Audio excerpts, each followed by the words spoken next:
everybody? Today is finally Friday. Happy Friday to everybody. May 29, 2026, the last Friday of the month.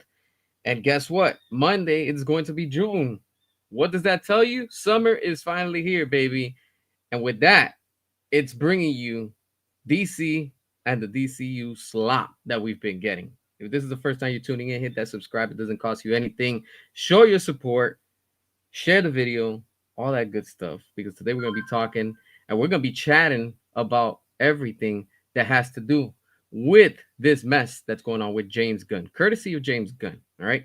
So, one thing I do want to say is nothing against James Gunn, nothing against the dude or anything. But as a fan, I am entitled to say what I want and how I feel because in the end, I'm the one with the money. So I am the consumer, the customer, and hell, I have every right to say what I want and how I feel towards, everything that this industry is bringing upon us and putting out there and stuff like that. So I am going to be doing an open mic. So whoever wants to join, feel free to do so. I'm going to talk first for a few minutes and then I'll go ahead and I'll put the link. So I'm going to actually put the link now. So whoever joins, fills the spots, go for it now. And do that because like I said, like I'm gonna bring you once I'm ready. So let me just talk and say a few things and then I'll bring y'all in and we can all chat and stuff like that. So today's topic is gonna be real good. Like I said, DCU slop. And this is what James Gunn is bringing us. Slipknot, what's up? What's up? Thanks for joining. Appreciate that. El Turner, what up? What up, man? Here hanging out with y'all. Y'all already know. TY, what's up? Here hanging out with y'all. You already know the business. Let's see, Ram Wrangler, what up? What up? Thanks for joining again. Happy Friday, yes sir. You already know it. That's what we are right now. Let's see, get ready because James Gunn's DCU, D shit you is going to get sloppier. Yeah, straight up. I'm telling you right now. You're you're laughing all the shills when it gets restored. Yeah, as always, you already know how the business is. The Creed, appreciate you for joining. Thank you, brother. As always, while it's close tightly to this DCU slop. Yeah, you already know it. Light skin, what up, what up? Let's see. All good, brother. Just here hanging out with y'all.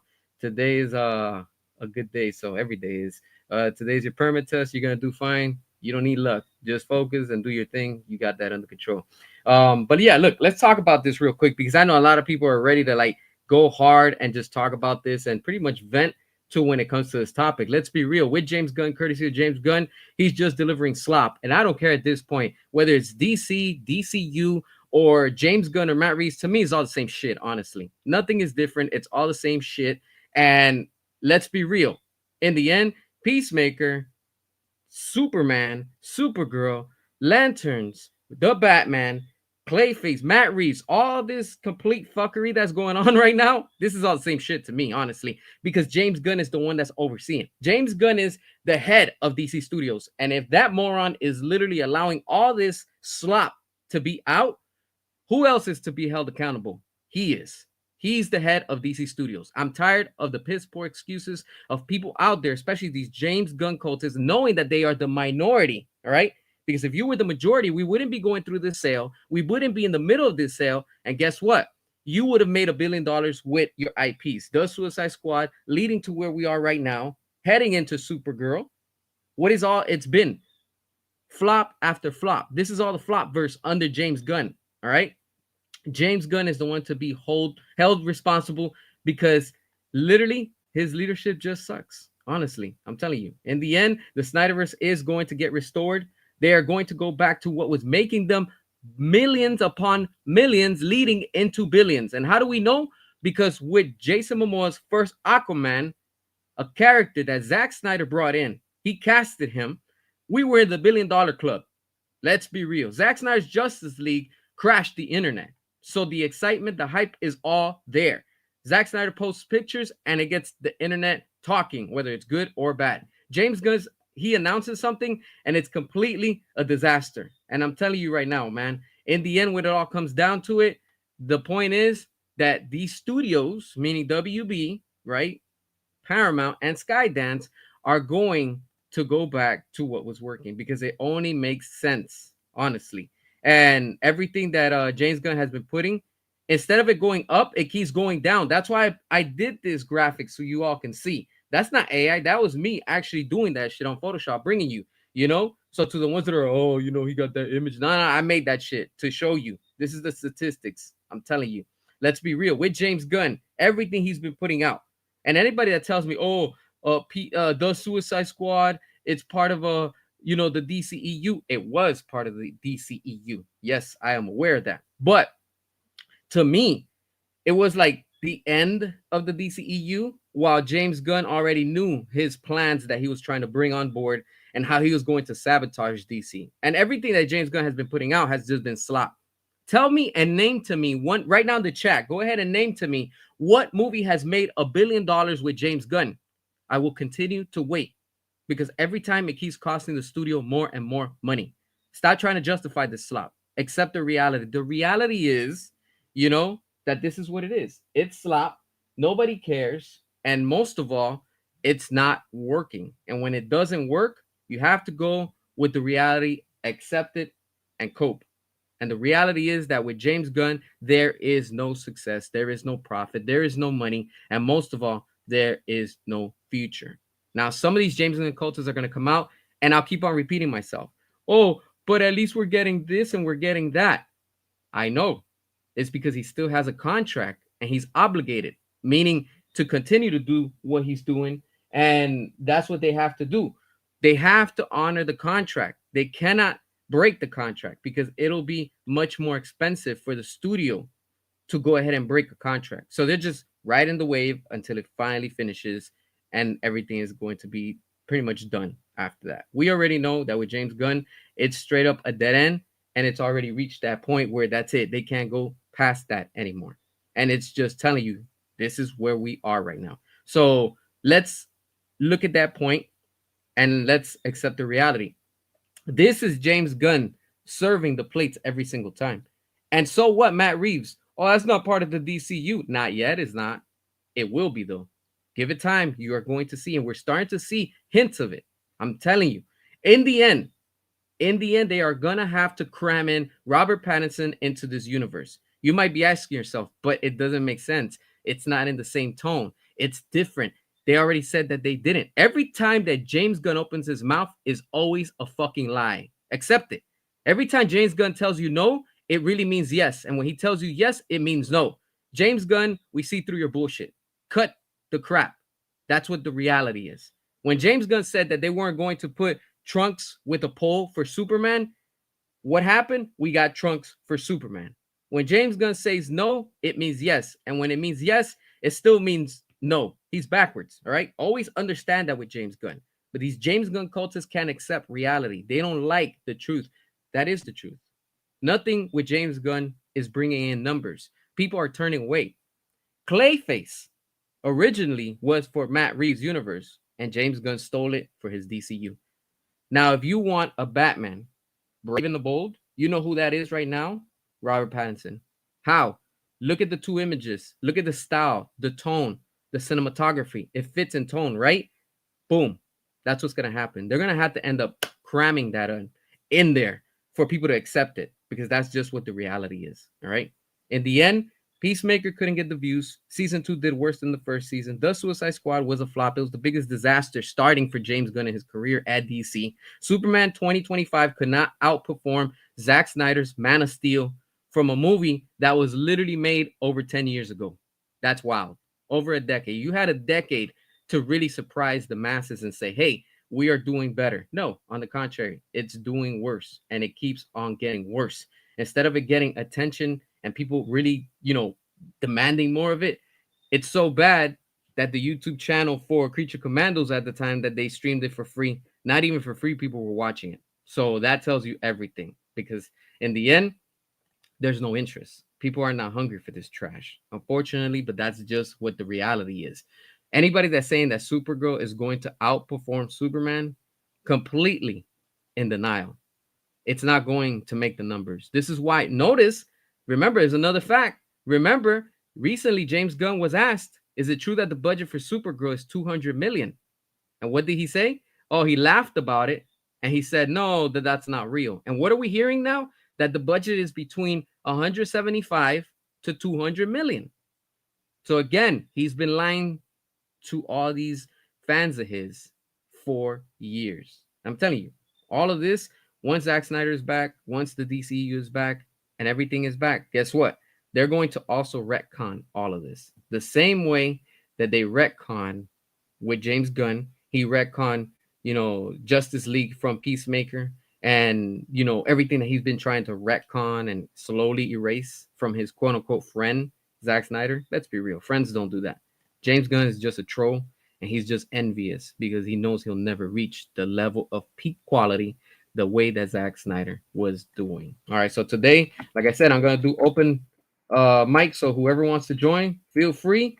Like I said, and go ahead and vent with the audience if you want to say. Yeah, Gunn never tells the truth, even when he lies. Thank you. Exactly. He never says the truth, and the truth scares him. We know it. We already know the business, but in the end, we know what's up. Numbers don't lie, statistics don't lie, and another thing too, these James Gunn cultists, they know that this deal is going to go with Paramount. They know it.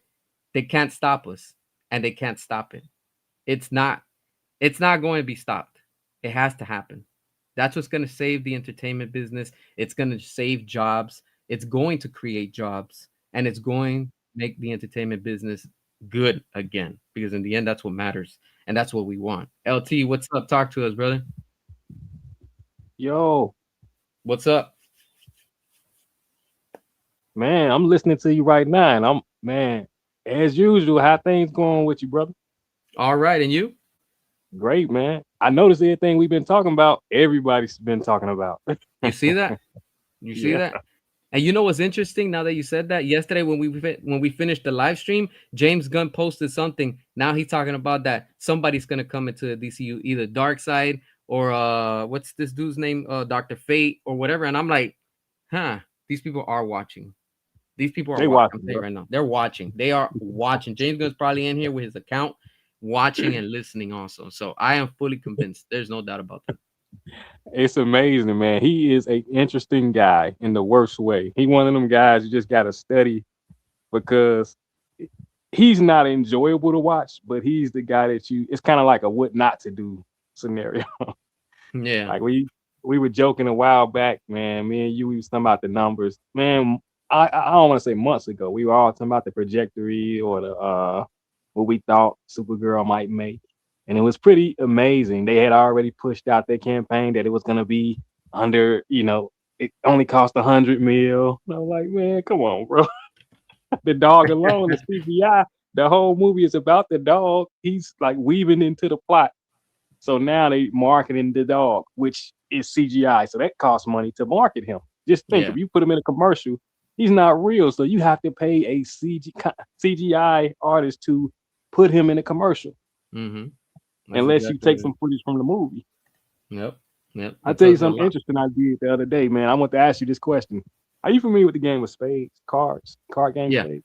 Not too much, but Oh, yeah, I've seen it and seen what people played and stuff.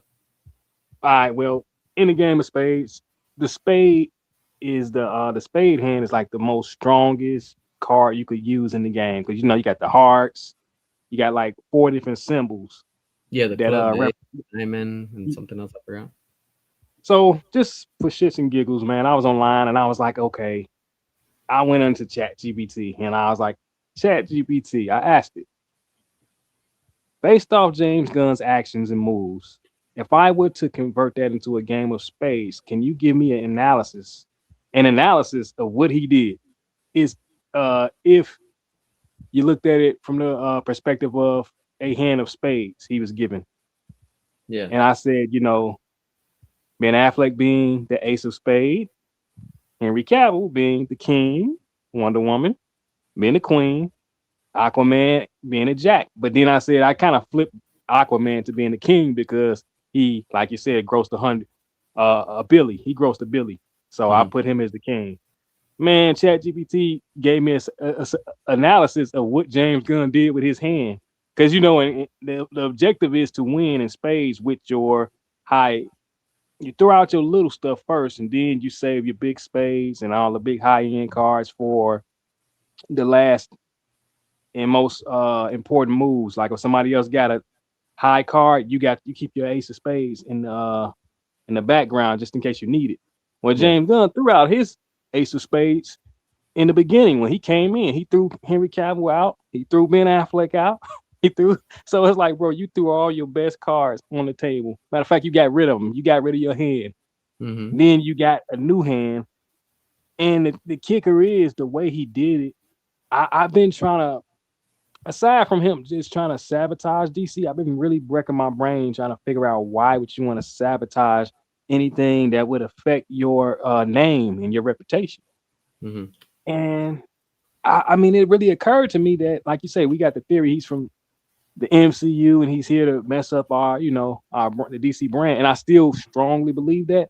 I Mm-hmm. honestly think ego, but I think it is another thing we don't factor in too often, which is the diverse um, behind the scenes voices. Because I'm looking at the female inclusion thing, and a lot of I saw this picture of the people that was creating the lanterns, and I didn't see one dude in that picture that looked like he was even a heterosexual strong male. Like it just looked like soft dudes and females.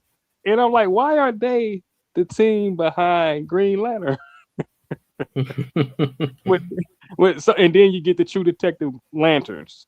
We don't want to use green. It's boring, or So Yeah. you got these out of touch people.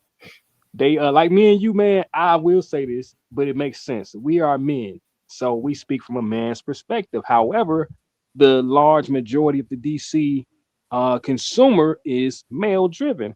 It's a Mm-hmm. male driven industry, and I think that's what James Gunn and company don't factor in. They look at the fact that, well, yeah, we'll appease females. We'll include you guys. We'll make movies for you too. And it's like, yeah, you can do that, but it is the way in which you go about doing it that makes all the difference. Mm-hmm. So they took this girl as a mascot, Alcock. And I honestly still don't see the appeal in how she was casted. Nothing against her. Everybody saying, she's not attractive. I don't find her attractive personally, but I still like to give people the benefit of doubt until I'm proven wrong. But man, just James Gunn track record and then looking at them trailers and then her PR is horrible. Matter of fact, DC entire PR. So let me tell you how bad it is. Bro, they got a interview with her today. I seen it pop up in my feeds. A Mm-hmm. DC, but it's DC interview. You know what that means, right? Mm-hmm.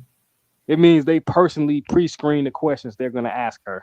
Yeah. They got Yeah. their own in-house people that ask her a question because they can't handle putting her around no real Yeah. Real journalist press. that's gonna say some shit that's gonna pretty much hurt the movie. Now we all know what happened. They pushed back the tickets. They ain't even Mm-hmm. putting them out on sale right now. Why? Because Because they don't believe in their product.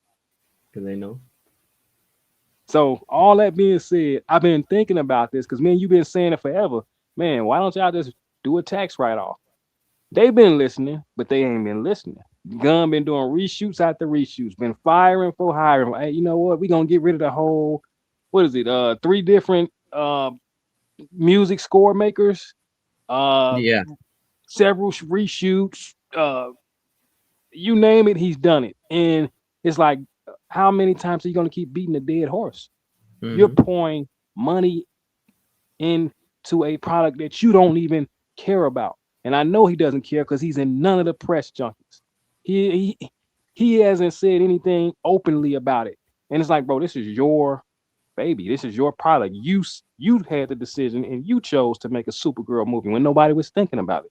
Yeah. Now you're not saying nothing. Same. They made. I give him this. They made him. They kept asking him, pushing Gun, hey man, do Superman, because Superman is a popular IP. It will look good on your resume if you successfully make it. But Gun's ego wouldn't let him do that. He made it, but he did his same rinse and repeat formulaic approach, and that's because that's what he knows how to do. And granted, it didn't work out. I still believe, like I say, we saw what's really going on, how they hide and rig numbers. But it's like, bro, you don't go from Superman to a lesser popular character and Yeah. then pour money that you already don't have because you still haven't recouped from Superman. Now you have to go back to the investors. You have to ask them, give me some more money. I want to make something of a something that has less consumer interest. And that's what he did. And he knew. So I don't. understand the genius or brains behind that. And I think now when I look back at it, I think he knew that DC was coming to an end, his DCU. And he was like, well, going out, what could I do? Because they're not gonna give him nothing huge. Like it's no bro, it's no rocket science. They're not letting him touch Batman. They not letting Mm-hmm. him touch Batman. He No. probably wants to touch it because he wants to touch it, just because his ego, hey man, I Yeah. can do what I want. But it's like, bro, he probably got that talk we was laughing about. Man, stop talking about fucking Batmite, bro. Mm-hmm. He probably got that talk. And Mm-hmm. then, like you said, he probably been told, no, Brave and Bold, no, it's not happening. You need to go back, talk to Reeves and see if y'all can work something out with his Batman. And that's probably what's happening behind the scenes. Him and Yeah. Reeves have been back and forth. And it's probably no good organizational communication between them on that, because he says stuff out his ass, even without other directors like he Mm-hmm. said some once about Snyder that wasn't true. So it's no wonder he can't just openly put out a statement that Batman is in his DCU. But I'm almost willing to bet Battinson is gonna pop up in Clayface, some Yeah. form or Hell yeah. fashion. For sure. At the What you end think of about that? Clayface, you're gonna see for sure. You're gonna see Robert Pattinson. That's what you're And gonna why see. wouldn't you? If they on their way out the door, why wouldn't you Ex- make your grand last ditch effort? Batman already established, even though we don't personally identify with that version of the character, there are others who are glossing pimp Battinson Mhm. shit. And I would do that if I was in Gunn's shoes. I would be begging Matt Reeves to let me include him. But this is what you get when you dumbify a you dumbify a brand Mhm. to what target audience, I don't know. You can't emasculate your male heroes. You can't make the shit super cartoonish and then say this is for a target audience. Because the question becomes who? What target audience are you marketing to? Mhm. Snyder got grown man glossing. I am a grown man glossing over pictures that I'm seeing on online from Zack Snyder's DC universe. And it's not And I just say, grown men. You have it's just moviegoers. You have people that understand cinema that are enjoying. You have people from like this new generation that even I've seen videos where they're like, "Oh, this is my first time watching a Snyder movie," and they're like, "Yo, what the hell? Why didn't they continue this?" So it's just growing more and more because, yo, this is what you've been hiding from the customer, and seeing where we are right now, it's just waking up more the consumer saying, "Hey, I want this back again." You know, Ti, and see, I like Ty. What's up? my bad. Go, keep going, keep going. No, because we got Ty in the line also. Ty, Okay. Yeah. Yeah. No, it's okay. I just found now I'm just make sure that the microphone. So I just turned on mute. So get it's on okay. in So here, brother. Get on in here, man. Talk all to us. right. That's all right. I can hear you. So it's when I testing. Anyway. All right. This bullshitting James Gunn is going to get out of there. I swear, man. And what I found now that the Creature Commando season 2, that's going to get another sloppy as shit. I swear. If when I found out this update news, here we go again, saying since the same Peacemaker season 2, whatever. It doesn't matter. It's DOA. And I Hmm. just had it with this, And the you only know? reason we're moving forward with this is just because James Gunn's still there. So as long as he's still there, currently until his contract expires next spring, that's he's gonna keep on announcing a bunch of crap, like a lot of shit that's not gonna make it's not gonna even see daylight. You know, it's not gonna pass the notes wherever they are right now. Exactly. But let's not forget, don't give up hopes with his version of Batman, the Brave and the Bold. Don't count on that either, because I thought that he's using Robert Pattinson's Batman, but that's Matt Reeves. But if you Yeah. gotta remember, Clayface, that's what's supposed to be the Matt Reeves, the with the Clayface version. I saw you in your video somewhere. It's like the Comsat art, but it's kind of looks like almost that part right here, but then now James Gunn's wants to using Clayface. And now I Hmm. was like, what the hell? They try Yeah, to he stole steal it. his ideas, and then look what happens right now. I was like, this is getting fucked up. So now I heard it what you said, Mr. Freeze, if he's going to use the Robert Pattinson's Batman, I just don't see it. So Yeah, I don't see that either. You Because know. yeah. let's be real. They're not making a Batman 3, Matt Reeves version at least. They're not Yeah, they doing that. better not. They better not. And and gun contract is up. Like C said earlier. They're not paying. We not gonna buy you out, man. You already fucked us. You already hurt the brand or Mm-hmm. your version of the brand. All we gotta do is buy time. Why would we give you money to do what you're gonna do any day? Mm-hmm. Anyway, Yeah, we just not hiring you back. That's it. His That's it. contract is gonna end by this time next year. Gun is probably gonna be.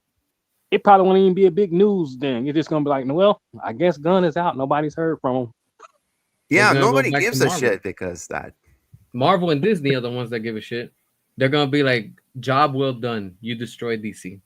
But jokes on them because Exactly, when Zach is exactly. back, Yes. it's just like That's what's the going. Justice League. They'll probably Justice get a League. Yeah. promotion or something We behind all the thought, scenes back in MCU. yeah, we all thought that once Justice League came out, from Joss Whedon, we're like, we're officially fucked. There's no repairing it. And then Zach was like, hold on, hold on, hold on. He actually fixed that shit with the Flash. He Mm. restored everything. So he restored that. He's gonna restore the whole Snyderverse, like in the sense of story wise and what happened. Like the same way that James Gunn retcon shit, you think Zack Snyder's not gonna retcon shit? Of course he is. And That's what this I'm time he's here gonna for. do it times three. Yes. Yeah, When he amen to that. retcons it, it's gonna be beautiful, just like we saw in the Snyder Cut. When you look at the Joss Whedon's Justice League, that movie is straight up trash, and we know that it's not a Zack Snyder movie. We're like, yo, this is not Zack Snyder. And then you see what Zack did with the Flash. Zack Snyder respects these characters. We've seen DC like the memes with Zack Snyder and without Zack Snyder. We saw Justice League with and without Zack Snyder. We see the difference. We I saw, remember that. Yeah. we've seen all these movies where DC has been at, and clearly the flush, that was all courtesy of James Gunn because he was already in power when that happened. So that's why I tell people, I'm like, yo, that's not the proper Flash movie we wanted, and we're gonna get the proper one. At what point do your personal interests override the consumer interest? Is my question for James Gunn. It's like, bro, Ego, we know what the majority wants to see. ego, What makes you? Why is your personal preference more important to because you? James Gunn is like a dog. Have you ever seen dogs among other dogs, like stray dogs in the streets? They have this pit. This is where the term pissing competition comes. Because notice it, observe wild dogs in the wild. Anyone, anywhere, I'm sure you're in a rich neighborhood, you're gonna also see some wild dogs. But just peep what I'm gonna tell you right now, real quick. Dennis, I'll bring you in a minute. Ram Wrangler, hold on, give me a minute. I'll bring y'all in. Look at how dogs are. They always mark their territory, whether it's a tree, a fire hydrant, a piece of the sidewalk. And you see another dog, they come and they just start barking. It's like, no, that's my area. They're very territorial. That's James Gunn. That's Matt Right. Reeves. How? I'll tell you very simple. Matt Reeves had the opportunity to work with Ben Affleck and do a Batman movie. And what did he say? No, I'm going to piss on this mark. I'm going to do my quote unquote legacy. Here you go. The Batman. I'm stealing your name. I'm stealing everything. And that's what he did. James Gunn, hold on. You're going to do your Batman? I'm going to do my Batman, Brave and the Bold. I'm going to piss on your territory. Oh, hold on. Andy Muschietti, I'm going to show y'all how it's done. I'm gonna bring in Michael Keaton. I'm gonna bring in Yes. Ben Affleck, and I'm gonna bring in George Clooney. Guess what? I'm pissing all y'all marks. Meanwhile, we're the real consumers. We see Zack Snyder, Chad. He's a Chad. He's just watching from a distance, like this is the bullshit we got to deal with. Let me show y'all how it's Exactly. done. And notice how Zack posted the other day, quoting Ben Affleck's Batman. This is his legacy. You're damn Oh right. yeah, The you did. Snyderverse. That's how Yes. you do it. Not That one was a Marvel movie, subliminal. not one Guardians of the Galaxy, not one MCU movie till this day, after what, over 20 plus years? Tell me what Marvel movie to this day has broken and crashed the internet the way that the Snyder Cut has done and been labeled a global phenomenon. None. I'll keep on waiting, just like James Gunn. I'm waiting for that 1 billion. It'll never happen. Bro, they know what's going on. Yeah. They know what it is. That's Yeah. why like they scared to release. They know soon as Zach step foot, the day he steps foot on Paramount soil under a DC project, it's fucking over. Everybody go back to the Mm. drawing board. Dennis, what's up? Talk to us, brother. Dennis, your mic. Can you hear me? There you go. All right. So the thing we are dealing with here, right, is that social media is fucking terrified of Zach. Mm-hmm. All right. Social media, the critics, because both of these groups, these disgusting, putrid, fucking cesspool of a group. Sorry for the swear, It's all right. but like they are both scared of Zach, and like because he proved that the public, it's here, it's the real people, it's not the social media addicts, the people who get off social media have lives. They like Zach, and they either don't like Gunn or they are indifferent to him. So Mhm. I have a life, right? Unlike the social media, that like my good friend McCready always says, the propeller head people on social media. I have a life. I during my college years, which like 1 year ago, but still, I would ask people what they thought of Man of Steel. I asked people what they thought of Superman 2025, and they said like I had most of them said they hated it. One of my friends said he found it mediocre, like it's okay. None of them said they loved it more than Man of Steel. None of them. The one guy I met in real life that hates this Snyderverse, it's clearly like a Terminal Line type. No insult to him. I actually found him a nice enough fella, but he had terrible taste and he had clearly too much time on social media. So yeah, that says a lot, about, and that's why social media hates Zach, because for all their talk, for all their attempts to bury him, he keeps going, right? And that hurts them because social media has sold itself for so long as the voice of the people. Guess what? They are not. The people is here outside in the fucking box office, fucking word of mouth, the everyman, the everyman doesn't give a shit about social media, Yeah. and that's what we're dealing with. Mm-hmm. That's true. Ram Wrangler, what's up? Talk to us. Good morning. Hey, fellas. What's up? What's up? Yo. And What's I appreciate you, Dennis, for you saying, but I agree. And yeah, I'm tired of James Gunn wasting the time management. Amen. Big time. Big time, yeah. Yeah. We're all tired of Yeah. it. Yeah. And there's one thing, I won't be here long because I have to, I'll be quick. I'll be quick here. And here's one thing I'm going to tell you. If I put myself in charge, I'm going to put James Gunn in a rehab center. I'll call Zack Snyder to finish off his story, and then I'll finish the DCEU first, and then after that, I'll reboot. I'll let James Gunn reboot it. That's it. Mm-hmm. He could have done it right. My take. I wish. My take. And Supergirl is gonna flop, unfortunately. That's what you guys are hearing. Oh yeah.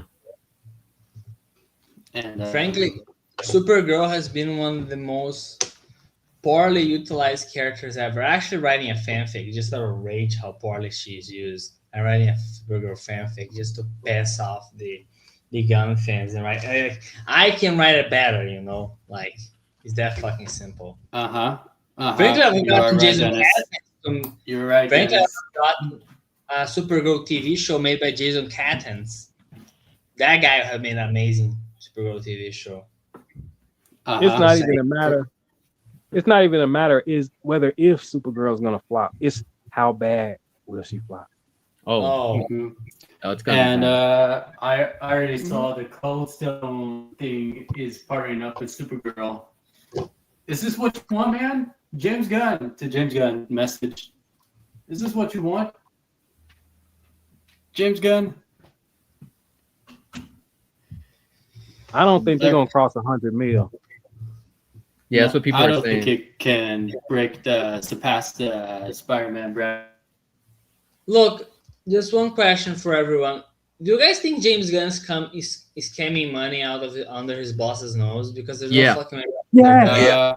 Yeah, hell Yes, yeah. great That's all point. he's doing. That's what we need to be Yeah. talking about. Running out it on him Yeah. because he is doing Clearly that. stealing from WB, all right? He's clearly doing it because there's no fucking way that a guy can expend that much money in a movie that looks so shitty. Thank you, bro. Thank Yeah. you. Talk about that. That's what You're see, right. that's what I've been telling you, Like bro. True facts. I think Rebel he's Moon was stealing made money. like 184 million. What? Mhm. Like 1/3 of Gun's budget looks a billion times better. It's Exactly. just so you guys can say, don't say that I just because I'm a Snyder cultist, which kind of am, but whatever. I can mention like thousands of movies that look better than the fucking James Gunn movies, right?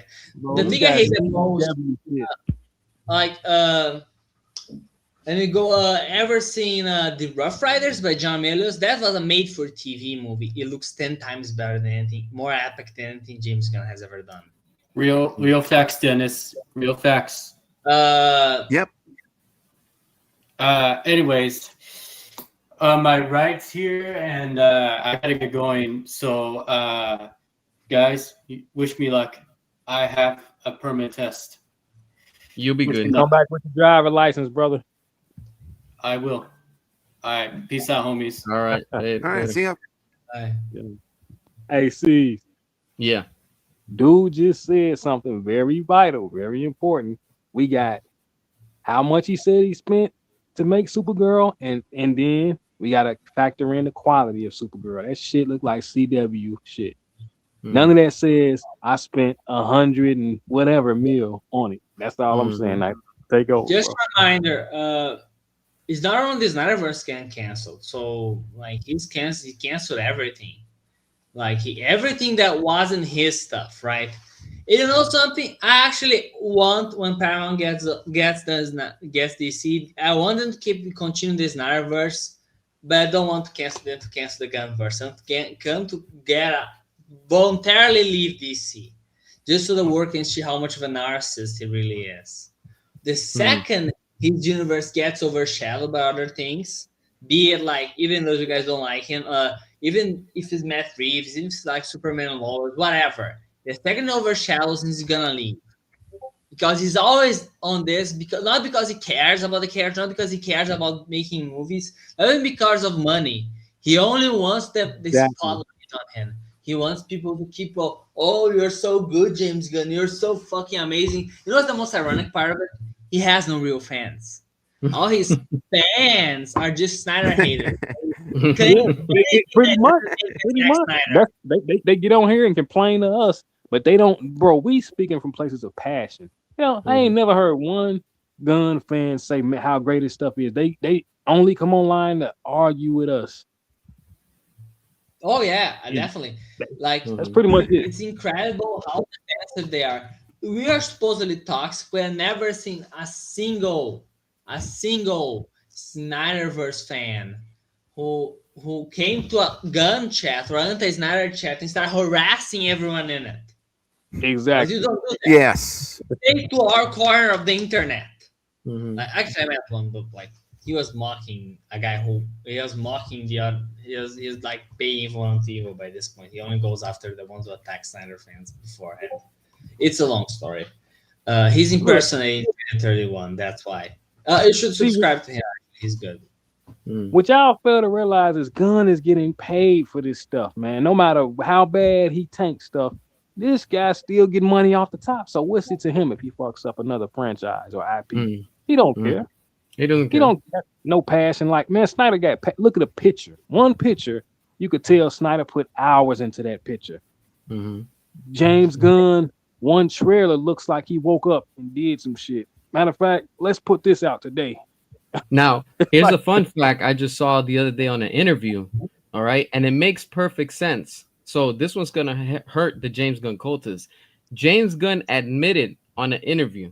I literally saw this probably like a day and a half ago or something like that, where James Gunn himself admits that everything that's on the movies, he edits it. He does the editing himself. So exactly. He's directing and he's editing. So that's why these movies are coming out looking like shit, because it's James Gunn. Now we're seeing Mhm. why they keep on doing these screenings. I'm sure Well, James that's Gunn's the one sheer editing Yes. narcissism. The Supergirl. man is an egomaniac. That's That's what it is. narcissism Very 101. That's what The it is. man is an egomaniac. Like So Complete. he he doesn't. fires the editor so he can do the editing. He does the editing himself. So that you know what he's doing? He's robbing the company. Again, he's paying himself for editing, he's paying himself for directing, he's paying himself to Yes. direct Ooh. and to run DC Studios and his family. He only keeps his wife, his brother, and you know whoever he keeps on his little small team. And I'm like, yo, this dude is straight up pocketing all the money. Yeah, So yeah, they need to fire him immediately. that's what it is. He Wake needs to up. be fired. I Paramount Paramount guarantee. needs to wake up. Isn't his brother like a serial internet harasser? He keeps He's taking an fights. asshole. He's another Yeah, asshole. right. That's all Like, we know. I yeah, don't You mean care his about brother? He's an asshole. Yeah. He's If another I one too. was in charge of DC, I would tell him to shut up, or like, because he's so much bad PR and nobody gives a damn about him, right? He keeps harassing people on the internet. Anyone, like anyone. They're all He egomaniacs. That's it. We don't care about that. Let's stop. Yeah, focusing on they're him. Let's assholes. That's Let's why. focus on how Supergirl's gonna do shit at the box office. That's the main Exactly. thing. I was thinking I don't care about about James Gunn. I don't care about this. Honestly, look, I want to acknowledge this comment that somebody just posted right now. Light skin. Give a shout out to the women speaking out against Supergirl and her feminism, man hating crap. This I do want to say. Hell You know yeah. what? I want to Yeah. applaud that because I have seen many women, and I want to thank all the women that are out there, even though they're not getting spotlight and stuff. But we do want to acknowledge because there's also women that are out there not supporting Supergirl, and they're like, "Yo, fuck this movie," you know, like this doesn't Exactly. represent women, and I like that. You know why? Because the same way we're calling out their bullshit, these women all around the world are also saying, "Hey, this is not what we want. This is not our DC, and most of all, you're not going to represent us like this." That you have to commend Exactly. and you have to actually acknowledge. But you won't see the media pushing that because it's not convenient for them. Man, that social is a media- whole Yeah. that's a whole show right there you just spit out, bro. Because You that's know? not Well, their target yeah. audience. You Females know? was never their target audience. That was the lie they told us so they can do what they want to do. Mm-hmm. And You they know know what? that's why they're justifying it. about strong women. Zack Snyder. Mm-hmm. Yeah. Zack Snyder has strong female characters, all right? He has Cora, has his Wonder Woman. He has Mirror. Lois Lane. Lois cracks the case on BVS. She's the one that puts Luthor behind bars. All right? Not Batman, not Superman. Lois. Mm-hmm. What does that say about how Zack thinks of women? What does I didn't see Superman 2025, but what does Lois Lane do besides whining, apparently, and breaking up with Clark? And to be fair, Clark also that movie is kind of unsympathetic because I heard he just shouts at Lois for doing her fucking job. Yeah. Yeah. So that- like, also another fact, Superman has to have extreme physical self-restraint, right? Do you think a guy like that has physical self-restraint? A guy who keeps shouting at every single problem he finds, he keeps losing his patience. Like Clark in BVS in Man of Steel actually shows self-restraint. Yes, he I was does. talking about lose his that. mind I and was telling threaten his Steve about mother. that. About But like, there's one way to piss him off, and that's to actually physically threaten his mother. And that's like everyone. Now, have you ever seen him actually raise his voice at someone? No, because if you do have physical self-restraint, you need to have emotional self-restraint. Mhm. exactly. That's masculine. Yes. That's masculinity right there. See, remember we was talking about this, and I was Yeah. telling you, and you already know it. Masculine dude, that's super strong. Schwarzenegger never has to yell at nobody. He walk in the room. If he look at you wrong, you gonna sit your ass down. Mm-hmm. I meant in the sense that like he has super strength. If he wants to, he cannot lose his patience because that means he loses his physical patience. In the words made of cardboard for him. Exactly, and somebody dies because he got People raised. use the cardboard speech, but they don't know what it fucking means. That's like that's what Zach's saying. And for after the speech, he punches the dark side through like 3-5 buildings at once. So like, hypocrisy, because that's social media for you. Anyway. Bro, the best idea to sum up what he's saying. Remember that dream sequence when Superman comes down from the sky Batman is already like handcuffed up. And then I don't know if y'all noticed, but in the other version, Snyder version, it's a bunch of guys working with Superman logos on their chest. They instantly get on their knees and bow. When Superman his feet touch the ground, those guys, those troopers, those soldiers bow like he's a fucking god, bro. Because they that's know what they he like, is. I don't want to piss him off. If we worship as a god, he would fucking worship as a god. The only reason you don't that he doesn't want to. People will have no choice but to worship him if he want to take that role. That's the whole point. And what does he do? He walks up and starts shooting his razor red eye beams out, slaughtering folks. Then he looks at Affleck and says, "She was my world." Mm-hmm. Bro, that's scary, bro. But Yeah. that's the restraint. Oh, we the talking nightmare about. scene. Yeah. Yeah, but his restraint. I remember that part. What Superman talks about when he talks to him is saying like, "She was my world, and you took her from me." So that's But we talking about basically the what way he's he talking did it, about. Darkseid is murder Lois Lane before that even this happens. Not Follow Batman me. Stay kills with me. that. Stay with me. He could have been yelling, "Why did you kill her? Why did you hurt Lois?" But he was restrained. And he was restrained because had he been super hyper, people would have been dead already. We wouldn't even got this scene. He would have killed Batman instantaneously. But he got this stoic persona about him that makes him badass. Mm-hmm. I don't think Gunn tapped into that. He got no swag. His Superman got no charisma. And you got to factor in the fact that sex sells. Is neither haters think that our farming is an insult. The entire internet took it as a positive the second they came up with that. Right. I still don't know what the hell that is. Can you please explain that to me? Our farming is having like aura, having the vibes of a movie, like being, oh my god, this is awesome, They think that's a bad thing. Mm-hmm. Like you embrace the character or whatever it is that you're doing. No, it's like the way you feel about a movie, feeling the movie. They think that's a bad thing, even though there's a whole point of filmmaking is to feel it. Right, you're supposed to sell some eye candy, make it not overly sexualized. Like, okay, see, I seen something this morning, I started to send it to you, and I knew it's gonna piss you off, so I didn't. Look, hey, I'm gonna tell you what it is. So look.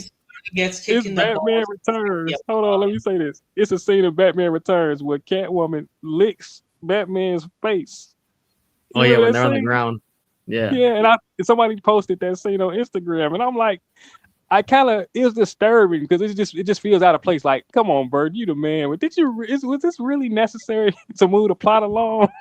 And then that was my movie side thinking about it. Then I was like, man, I was gonna send it to you. I was like, nah, because I don't know how he feels about. I know Batman Returns. He really but now that you said that, look, even with that, I'm gonna tell you straight up, it works for Batman Returns, and I'll tell you straight up how. Because think about this, all right? What I'm gonna say, it gives me chills just about what I'm about to say real fast. When Catwoman is on top of Batman and they're fighting on the rooftop, yes, she licks him in the face, but she's trying to find out where his weakness is at on the armor. Typical women trying to find the weakness of a man. And what does she do? Batman is like, one of them say, hey, mistletoe is deadly if you eat it. And then, but a kiss is even deadlier.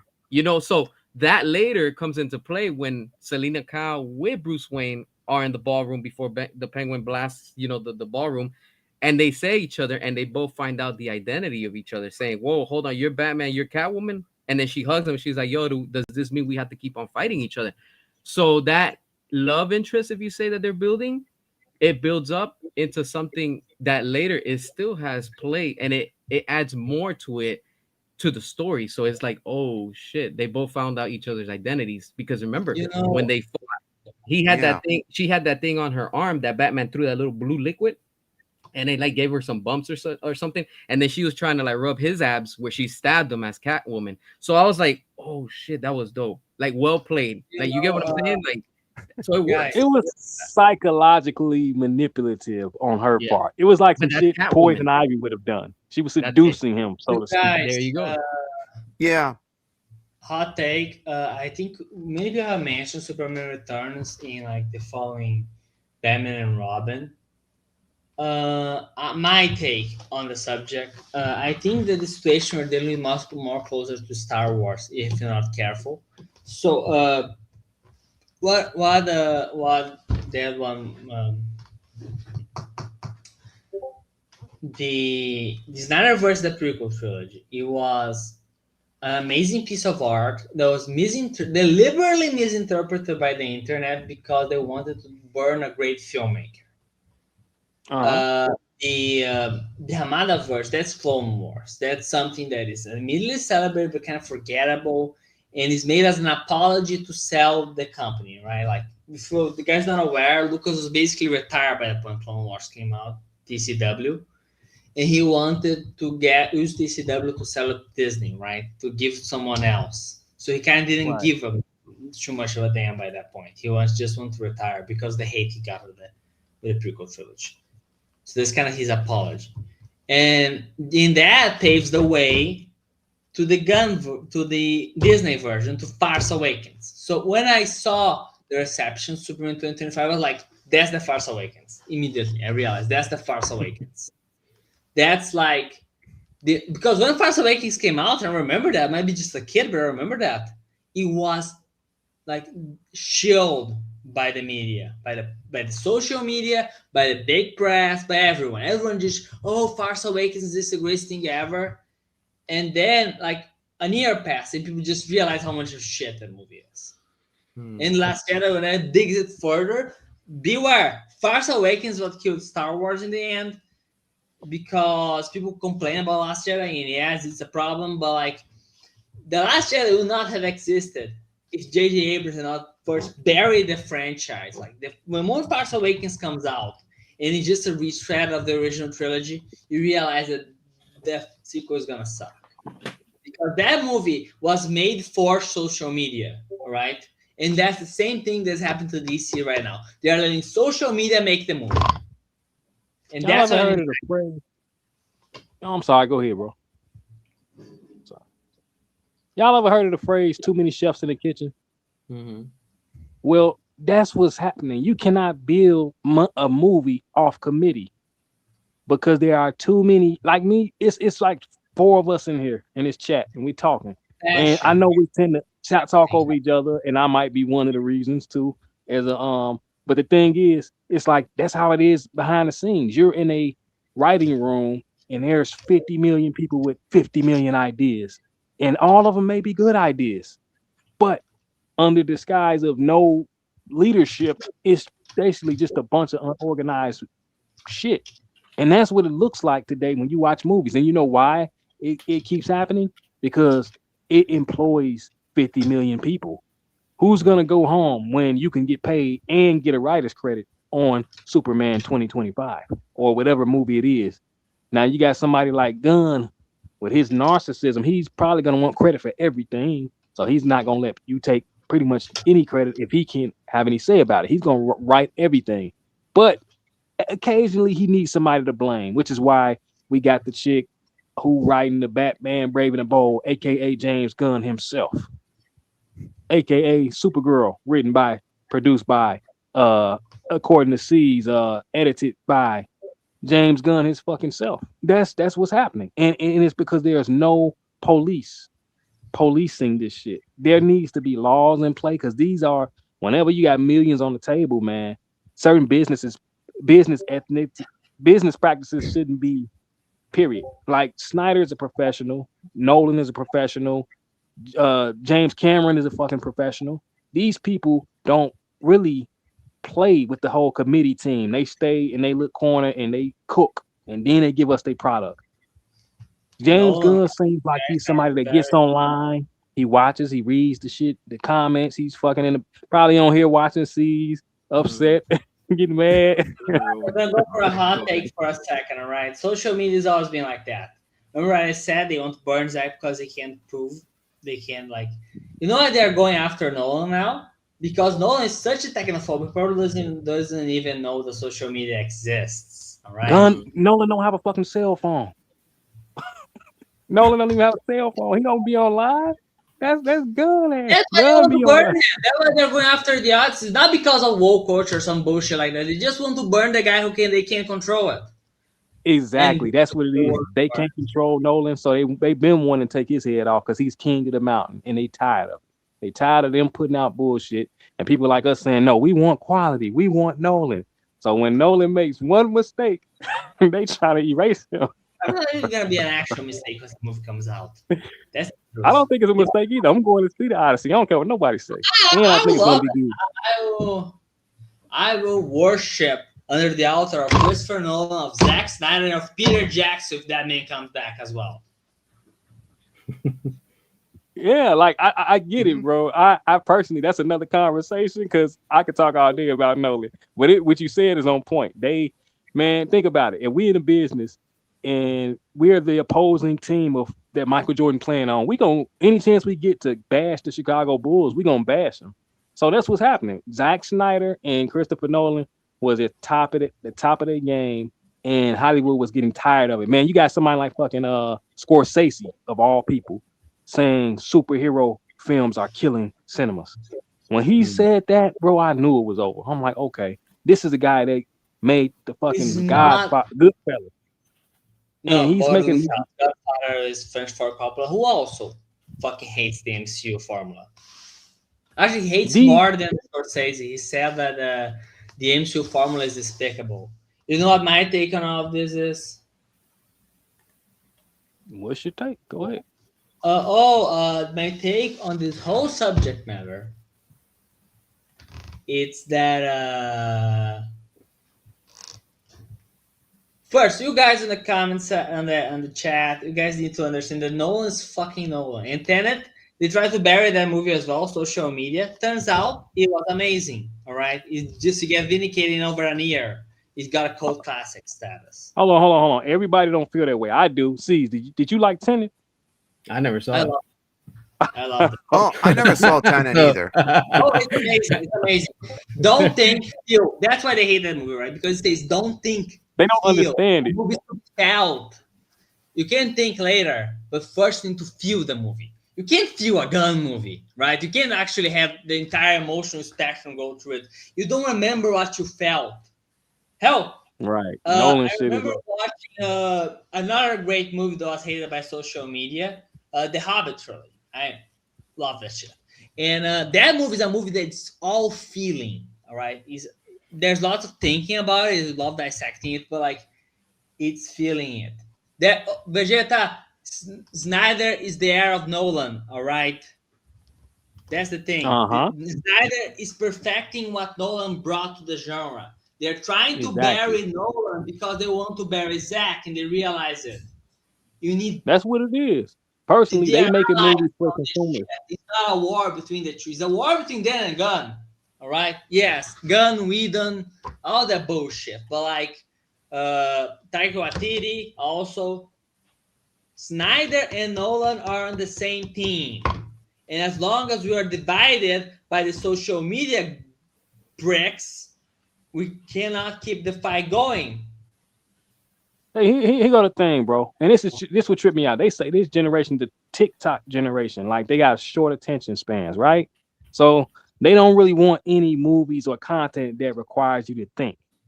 I don't believe that. I think they just don't know because they haven't had anything that good that challenges them. No. But the fact that they're saying we want to make something and dumb it down to an audience of a 3-year-old could comprehend Superman, bro, that's gonna lose the core Superman. That's what my fan base. I saw that movie 5 times when I was 9 years old. The whole thing that kids don't like Man of Steel, that's bullshit. That's like people who say the kids like exactly. It is.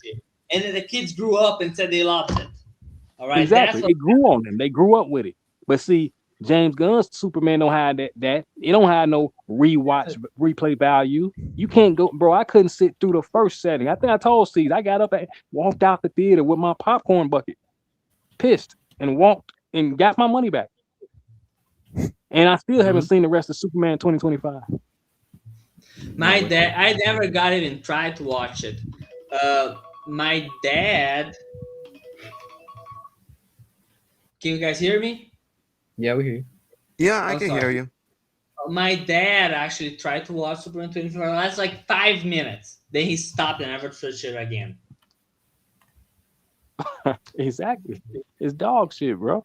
Everybody knows. I want to look at this comment. DJ points out a good point. Nolan has better films, period, but he sold out. That is true.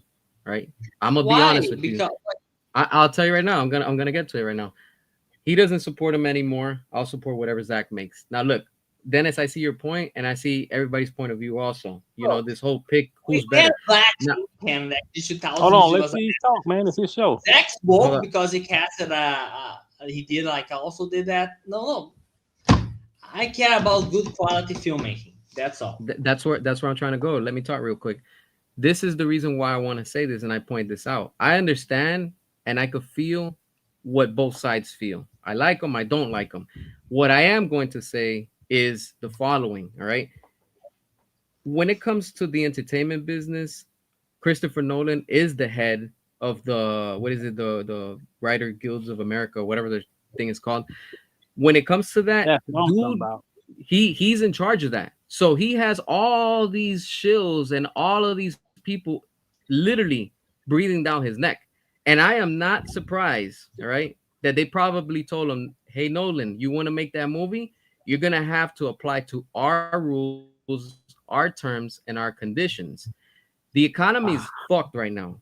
And if somebody offers you a good amount of money and you know you don't have any work coming up because he hasn't been doing anything, recently, he's like, "Yo, what's the catch?" Well, the catch is you're going to have to change a few things. How?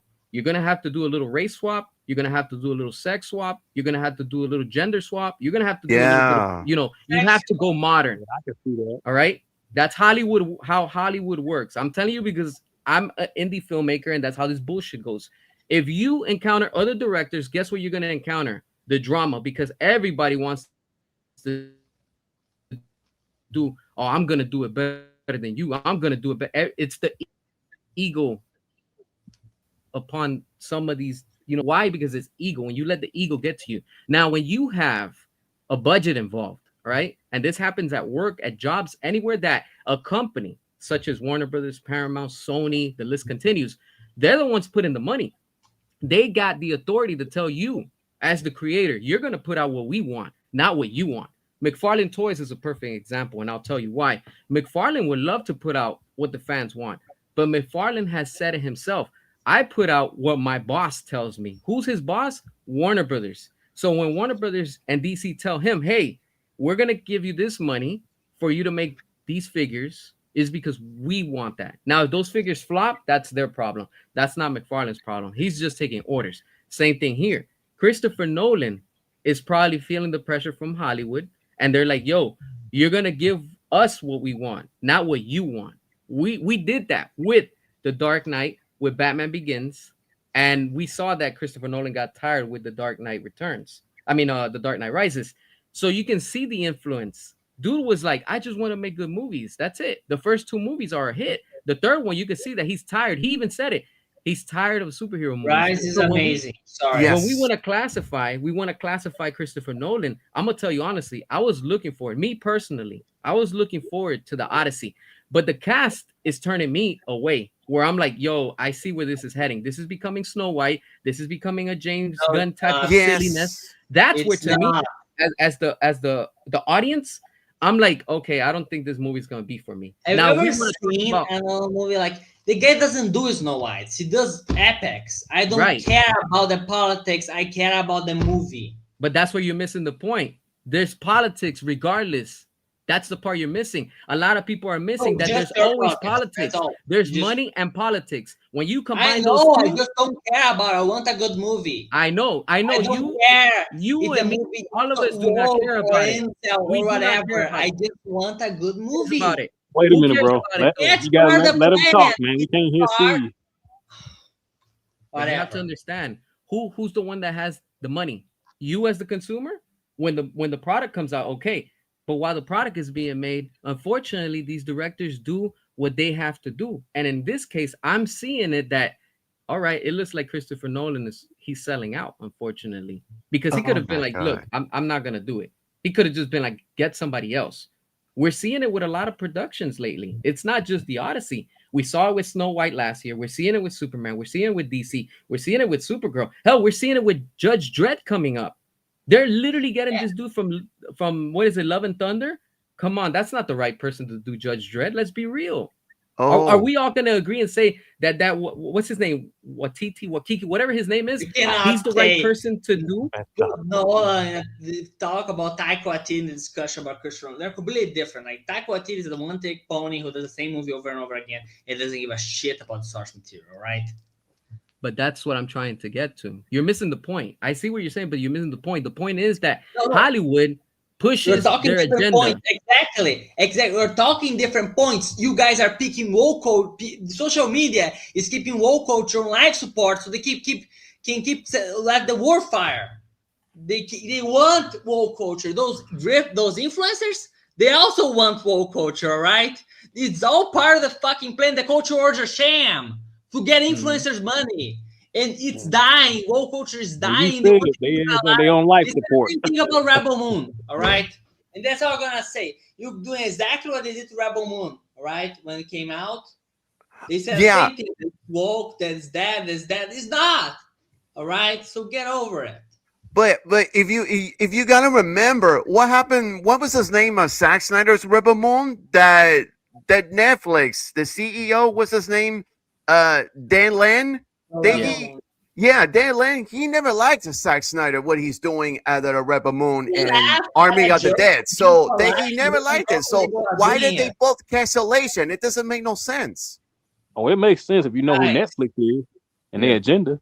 That's why we're gonna boycott Netflix. It even worse. I heard there's a documentary, the Michael Jackson, call it The Verdict. Let's boycott with that as well. If this happens, I will not supporting that shit. After I saw the biopic of Michael Jackson, it's a different plot what this is, but I'm enjoying it. I'm okay with this, but the documentary of the Netflix, let's boycott it as well. If this bullshit that this happens, I'm not supporting it. This is I agree with you Hollywood. for that. I don't know if C's are we talking about Michael Jackson? See, that's another story. Yeah, like I'm looking at this picture. I look at this picture that we're seeing all right now, and in the end, you know who determines what is successful and what's not? We as the consumer, right? Because Hollywood could push all their agenda, but you know who decides in the end who watches it and who doesn't? We do. Because I could tell you, hey, go watch this or don't go watch it. You decide and you pick if you like it or if you didn't. I get a lot of shit just because I like Rebel Moon PG-13. I don't give a fuck. I like it. So what? Maybe some of y'all might not like. I don't like the R-rated. I like both, but I like more the PG-13. I like both, yeah. You get what I'm saying? Now, you're going to tell me, oh, you like Justice League and you like the Snyder Cut? You could like both. But let's be real when it comes down to it. The Snyder Cut is the true vision. I mean, you want the Marvel version? There you have it. You get what I'm saying? So it's like people sometimes I think get a little bit too carried away in the sense where in the end you forget you're the customer. If you don't want to watch it, don't watch it. Like I tell everybody, Mortal Kombat 2. I want to watch good movies, so I'm gonna watch the odds. I'm gonna watch everything that Zach does, and that everything Nolan does. I'm gonna support the filmmakers. That's all I want to do. I think the influencers, they keep talking they want good movies, but when an actual filmmaker does a movie that is not exactly how they want, because they're control freaks. Mm-hmm. They go out. Bro, you gotta let them cook, man. You gotta let C's cook. He was still talking. Sorry, I just saying. You know, when it all comes down to it, like you're saying, Dennis, you like good movies, you like quality movies. I agree with you 100%. I am not against that. All right, but I'm gonna be honest with you. The trailer tells you where it's going, where that movie is going to head, and what it's going to be about. They played well Mortal Kombat, and I told you guys, I said it. Mortal Kombat 2 is straight up woke. All right, I'm gonna say just how it is. It's just swept under the rug because the whole movie, it lies to you. And at the end, guess what? When Kitana kills Shao Kahn, the whole movie was literally about Kitana the whole fucking time. That's what the movie was. And it sucks to say that, but it's true. That's why I say the movie was enjoyable. I liked parts of it. I liked things, but the story itself and the message, no, fuck that movie because there was literally a Kitana story. It should have just been called Mortal Kombat, a Kitana side quest story or some bullshit like that. When she's walking with her squad, I was like, they did not just do what I just thought they did. And yeah, they right before you, that's WB giving you the middle finger, saying we swept it under your nose, we made it woke, and you paid us. That's what it was all about. Yeah. And that to me, Scarlet it, Pimpernel it walk came pisses me out off today because under I'm that like, yo, logic, what the hell? alright? At least I never saw the new one, the Mortal Kombat 2. So, like you said, that's why I'm glad I never saw that one. So, Look, they have called Scarlet Pimpernel walk under their logic, all right? Just saying. The what? Now I need to go. Scarlet Pimpernel, the first superhero, the whole story is about his love interest. All right? It's amazing. It's a masterpiece, but it's all about his love interest. Who gives a shit? It's a good story. That's what I say. All right? Actually, I'm pissed at most. I love Scarlet Pimpernel. I love most adaptations, but the best one, the musical, is all about Marguerite. Or you guys don't know who the Scarlet Pimpernel is? Uh-uh. No, I have no idea. Oh, that explains it. Anyway, I need to go now. Who is it? He's the first superhero ever written. That's Now, all. see, that's important to know. He's the Thank you for founder telling me. of the genre. Percy Okay. Blakely, the Scarlet Pimpernel. He had the secret identity, had the arch nemesis. The only thing lacks the costume. Like he had the arch nemesis, the secret identity, the setting, the heroics, everything that makes. Oh, and by the way, those that say the superhero shouldn't be dark, Scarlet Pimpernel literally opens the guy getting me head with a description of the reign of terror. So yeah, no, superheroes can be dark. The first superhero was about the reign of terror, mass executions, all that shit. Hey, give me that name again, bro. Say it slower so I can know, because I'm going to look that up. Scarlet Pimpernel. Pimpernel? Pimpernel, yeah, it's a wasted flower. He uses Okay. it as a logo, his calling card. And every single one of his calling cards, he draws the Scarlet Pimpernel as a signature. So that people don't know his. Yeah, very interesting. Yeah, best superhero. The entire book's about his love interest, actually. So yeah, that has been happening since forever. Bye. Hello? Yeah, Did we he still just here. leave? oh Did he well. just He leave? just left. They Yeah. he look, I left. guess Oh no. It's all good. Hey, It's that all good. was gangster. I kind of like that. I'm gonna start doing that. Hey, see, don't get mad. I'll be like, bye. It's all Oh my good. god. Nothing against Hey, him. It's all good, you Did know. we piss him off, man? Yeah. It is what it is. I know, but I'll say this, that Hollywood is going way downhill. If that they don't listen to what we said before as customers, we don't give a fuck what they saying. Like you said, CS, it's totally BS. So that's Yeah. why I don't trust them. That's what it is. They don't care, you know. Yeah, And if they don't exactly. care, as a fan, I don't care either. I'm not gonna give him money. The same way that he was saying he likes good quality movies. I love good quality movies too. Now, does that mean I'm gonna go out and watch what James Gunn's putting out? No. If I I don't want to don't. watch it, I don't want to watch it. That's it. You get what I'm saying? So it's like, and some people have a hard time understanding that. Like, yo, if I don't want to watch it, I don't want to watch it. The Odyssey, we can see Christopher Nolan slowly bending the knee. Anybody that says no, I'm telling you straight up, they're literally putting it right before you. They're changing these characters. They're doing race swap, sex swap, gender swap. They're doing Yeah. every swap. With the little I don't have to penis get into details. You can clearly see what they're pushing, their agendas. That's where I see it. If you don't recognize that, you're okay with it. Sorry, but those are the fans that are part of the problem. That's why this industry is the way it is in the toilet, because those fans will settle with anything. And that's exactly what DC is all about right now. Oh, it's okay. Peacemaker did bad. I don't care. Peacemaker had an orgy. I don't care. Supergirl is disrespecting, herself, and she doesn't care. That's what you have. Superman. That's Same what they're thing. pushing. Yeah. Yeah, It just reminds me of and she doesn't care.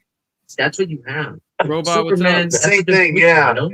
Yeah. It just reminds me of herself, and she doesn't care. That's what you have. Robot, Superman. what's up? Same thing. Yeah. Yeah. It's just reminding herself, and she doesn't care. That's what you have. It keeps on replaying, bro. Same thing. Yeah. Wait, On I the think he TV, has. because I can't hear you on the. It might have been. There you go. You good? Oh, I I can can't hear hear it. you Fine. guys. I We can hear you can on the hear TV. So hold on. I just don't want you to hear echo. Yeah, that's Yeah, okay. I they can won't hear hear it the guys. before, so now you finally I can hear you on the fix it. TV. So hold on. Can you hear me? We hear you This- fine. That's okay. I can hear it before.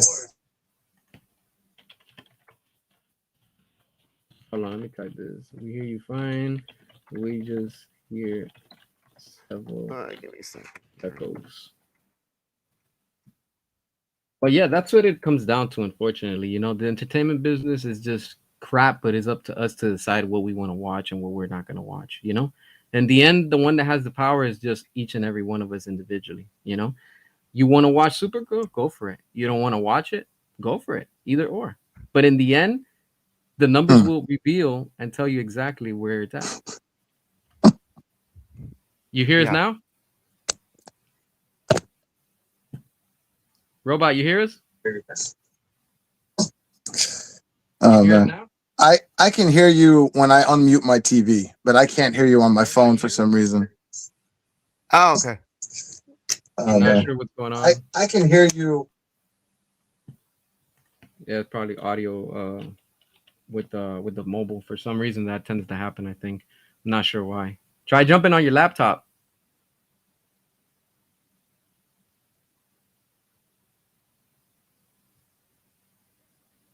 Yeah, I mean it is what it is when it comes to this whole business with the movie industry. So, it's like you could have all these people shilling. The shilling for Superman 2025 could not save that movie because now we see it.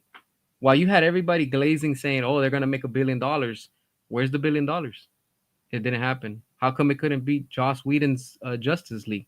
How come it couldn't outperform Suicide Squad? How come it didn't outperform Batman versus Superman? How come it couldn't do what you guys said it was going to do? And Supergirl, I've been saying it. It's not going to outperform Superman 2025. It's going to be worse, and WB knows it. They know it. Hey, C's, you remember I was saying they're gonna start giving out free Supergirl tickets? They're doing it. I saw. Look, they now they not releasing them when they supposed to release them. They probably saw that video like, damn, we can't do what we was gonna do. Hmm. It's So happening. now they gotta figure something else out. It's like, okay, watch. They already got the food, they advertising that. You're gonna start getting, well, come buy a number one and you'll get a free Supergirl ticket inside. And they gonna use that as write that off as some of the ticket numbers, the That's box some of the office yeah. number. It's all unfortunately it's just like politics. The shit's all staged. I said it. I have no fucking regrets what I said.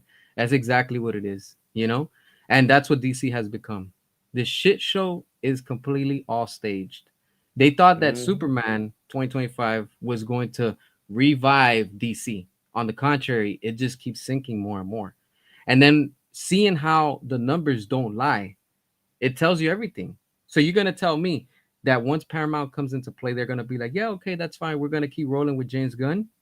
You want to roll in? You want to run with Gunn into bankruptcy? Go for it. That's you run with Gunn. Exactly. You want to run with Exactly. Gunn? Yeah.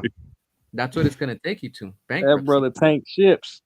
And that's where DC is at right now. If DC was doing so good, if WB were doing so good, this sale would have never happened. Let's call it how it is. If it's Mhm. doing so good and everything is being so successful like you painted, how come you went up for sale? Because to me, everything else, talk is cheap. Actions is what's showing me. And you guys are doing bad. So you need another company to come rescue you. And that's exactly what Paramount Skydance are doing. And Paramount Skydance know it. Let's look at the big picture. Who's the one that made the offer? Skydance. Skydance. They bought out Paramount. That's what a lot of people tend to forget. The old Paramount, all those people, they're gone. They're bringing in new talent, new recruiters. They're recruiting a bunch of new people. They're trying to go Yeah. back to fix things. Disney's doing the same thing, but Disney's a lost cause right now. Like they hire and fired people, and it's a mess over there. But when you look at it, Skydance, they care about Sonic. Look at what they did to it.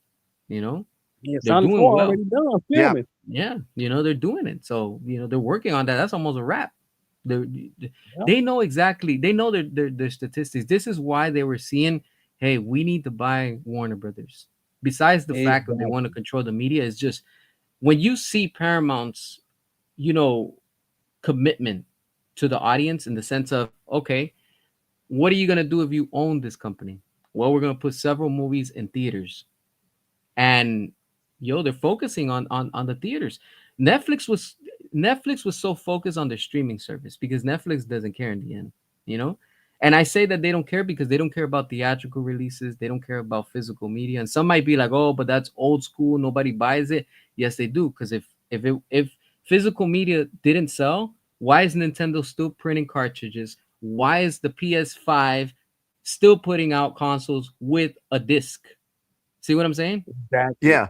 So But They what don't about physical, it? want physical media to exist because it puts their formulaic business landscape out of business, and there Mhm. is to control us. If we don't got physical copies, what do? We have to go back to them every time, and then that gets stale because it's like, damn, I need to be online just to watch a movie. I need to, God forbid, they server crashes. I can't see what I want to see, and they like Mhm. it like that because that means they got all the control. That way, next year they could jack the price up another 20, another 10, $15, give or take, depending on how they are feeling in that moment, and we have no choice but to pay. Me, I'm a collector, man. I collect any movie I want. I go and I fucking buy it. If it's good enough, I'm getting a physical copy. But go ahead, see. And you know what's another thing too? Now that let me see this. Okay, this comment from Vegeta, real quick. DVD is the number one physical media sold over Blu-rays, right? Check this out. I'll bring you in right now, Robot. Give me a second. The only thing is, when it comes to physical media versus streaming, this is, I don't know if some of y'all have noticed the following, but look at how subtle they are when they do their bullshit, right? When you have physical media, you actually have the way that the movie was made. Now, if you go on Sony and you try to watch Spider-Man, I noticed it not long ago. They remove certain things that it's on the original version. So if you have the physical, you have how they really put it out there. You know, jokes offending other stuff, and I won't mention it and stuff. And then the digital, they removed all of that. So they also can go Mhm. and delete scenes, delete content, and it never happened right before you. So that's the bad thing about, digital, that they can alter that stuff. They can literally It's edit it. watered down. It's completely watered down. And it's like that's not good for business because then as the fan, you're like, hold on, this never happened. How did that happen? And especially now, like somebody mentioned, AI. AI is making things even worse. So you think that they're not going to utilize that? Of course they are. Yeah. Man, and you ain't never lying. See, I know I sent you a video the other day. Some shit fan made Justice League 2. Man, it looked it too real. And I'm not in favor of the AI takeover thing, but I can't deny what's coming. So when I see it, I'm interested to see what they came up with. And it's like, damn, this is so compelling, so Yeah. convincing. I hear what you're saying, bro. They have to first of all get Snyder back in the fucking building immediately if they want to protect their brand. Because if they don't, the fan base will create a Justice League with or without Zack Snyder, and it's gonna look better than anything that they have to offer with James Gunn and his regime. Hmm. And they know that there's And more interest with AI videos pertaining to the Snyderverse. Can we just get an amen for what he just said right there? Like, amen. Amen. Amen. God willing, No, right? bro, we hear you Because, now. You good. You good. yeah, I hear y'all now Finally. too. I figured it out. I had to get the headphones. Oh, okay. That's crazy, Talk yeah, to dude. us. Talk to come us, on bro. in here, brother. Did you guys, you're talking about what you're talking about. I literally, before I was watching you, I just watched an AI video of Batman 3, of what would have happened if Tim Burton got to make his, Robin Williams as the Riddler, Mhm. Yes. Billy D. Williams as Two-Face, Yes. and Sean Wayne's as Robin, and they showed it how it would look, dude. Now, it's still like low quality AI, but the way they looked, they sounded like shit. They did not sound like them at all, but they looked exactly like them. You got to see Michael Keaton in a dojo doing karate shit, Mhm. Wow. and dude, it was pretty compelling, as you said. Like it. Now you look at that and you're going, "Well, it's not ready yet. Give it another year. Give it another fucking Exactly. year, guys, and you're not gonna know if it's fake or not anymore. The only way you're gonna know if it's fake is if they're using actors that are dead. That's where they're getting to now, where you have no idea. Wait, is this real? Obviously, you see Robin Williams, right? You're immediately go, okay, well, this is not real because he's dead. But damn, this could be real. They showed that video of where AI is at right now, where they show the first AI video of Will Smith eating spaghetti. I don't know if you've ever seen this, where they show where AI was and where AI is now, I and they remember compared it to that. now. Dude, it's scary. What it looks like he's really eating. You see Will Smith eating food outside, talking I to his see. son, giving his son a fucking like pep talk, and it looks so fucking real. Oh It's like, my oh my God. god, dude. I remember seeing that Will Smith was eating spaghetti with the meatballs. I remember that How one. bad that looked. Remember how bad that looked? It looks Yes. really good now. Look up Will Smith AI progression on YouTube, and they're gonna show it to you. Progression. I'll look it up later. Dude, Then that after shit's that, crazy, man. That shit is crazy. I know. It's like I thought it was real, but I know you saying it's AI for whatever reason. Yeah, AI is gonna fuck it all up even worse. As if we don't have enough issues already with the directors, with the writers, and so on and so on. It's just we lost somebody. But it's crazy now because the AI is just gonna make it worse, and you're not gonna know what to root for anymore. I have Yeah. a funny feeling, my Damn. friends, that in Yeah. the future you're gonna want to watch more AI and less real shit. That's how. They're desensitizing everybody from AI. Yep. And you know how? Very simple. It's in everything. So when people are like, "Yo, I'm against Everything. AI," it's too late. It's too late. You know why? I'll tell you right now. I don't know if in your areas, but in my area, like down here in Florida, you go by the beach area, you have robot carts doing already Uber Eats and dropping off meals to people. Oh, You have those no robots. I kid you way. not. The next time I go out to that area, I'll You're show living you. in Back to the Future too right now, bro. That That's that shit that crazy. shit is crazy. Like they stop, you have to stop for them. Like literally, I'm like, That's yo, look at awesome. these. It's awesome because it's new, but at the same time, like you know how bad this is going to be because people are going to be losing even more jobs. We're seeing it with factories. We're seeing it with car dealers. Hell, I don't know if some of you, but again, in my area, there's fast food restaurants that it's all AI. Literally, they take your order and you get to the window. You have a human literally bringing you the food, and that's just a matter of time. I give it another probably 2 years, probably less. That's gonna be replaced by a machine. I know in California they have a drive-through, and they, those little tubes. They just bring your food and it Yep. just lands right there, and you're good to Yep. go. So I'm like, Oh, every day we get away from humans being humans and Yep. relying more on technology, and that's the problem when you rely on technology. Because, look, honestly, after the pandemic, we've all gotten lazy. We don't want to go down the street to get food. Oh, let me just call Uber Eats. Damn, what's so hard? You get what I'm saying? Like it's a burden to get up and Yeah, walk down the but street. now you take that same mentality and you apply it to making movies and writing scripts and coming up with good ideas on the future of DC fucking universe? Hell no. Hell to They, the fucking no. That Mhm. cannot be. We cannot allow that to happen because once that happens, what's to stop anybody else from going, well, we don't really need actors anymore. And that's gonna happen. Oh yeah, Actors are on the way out because of this shit. All they got to do is go, you know what?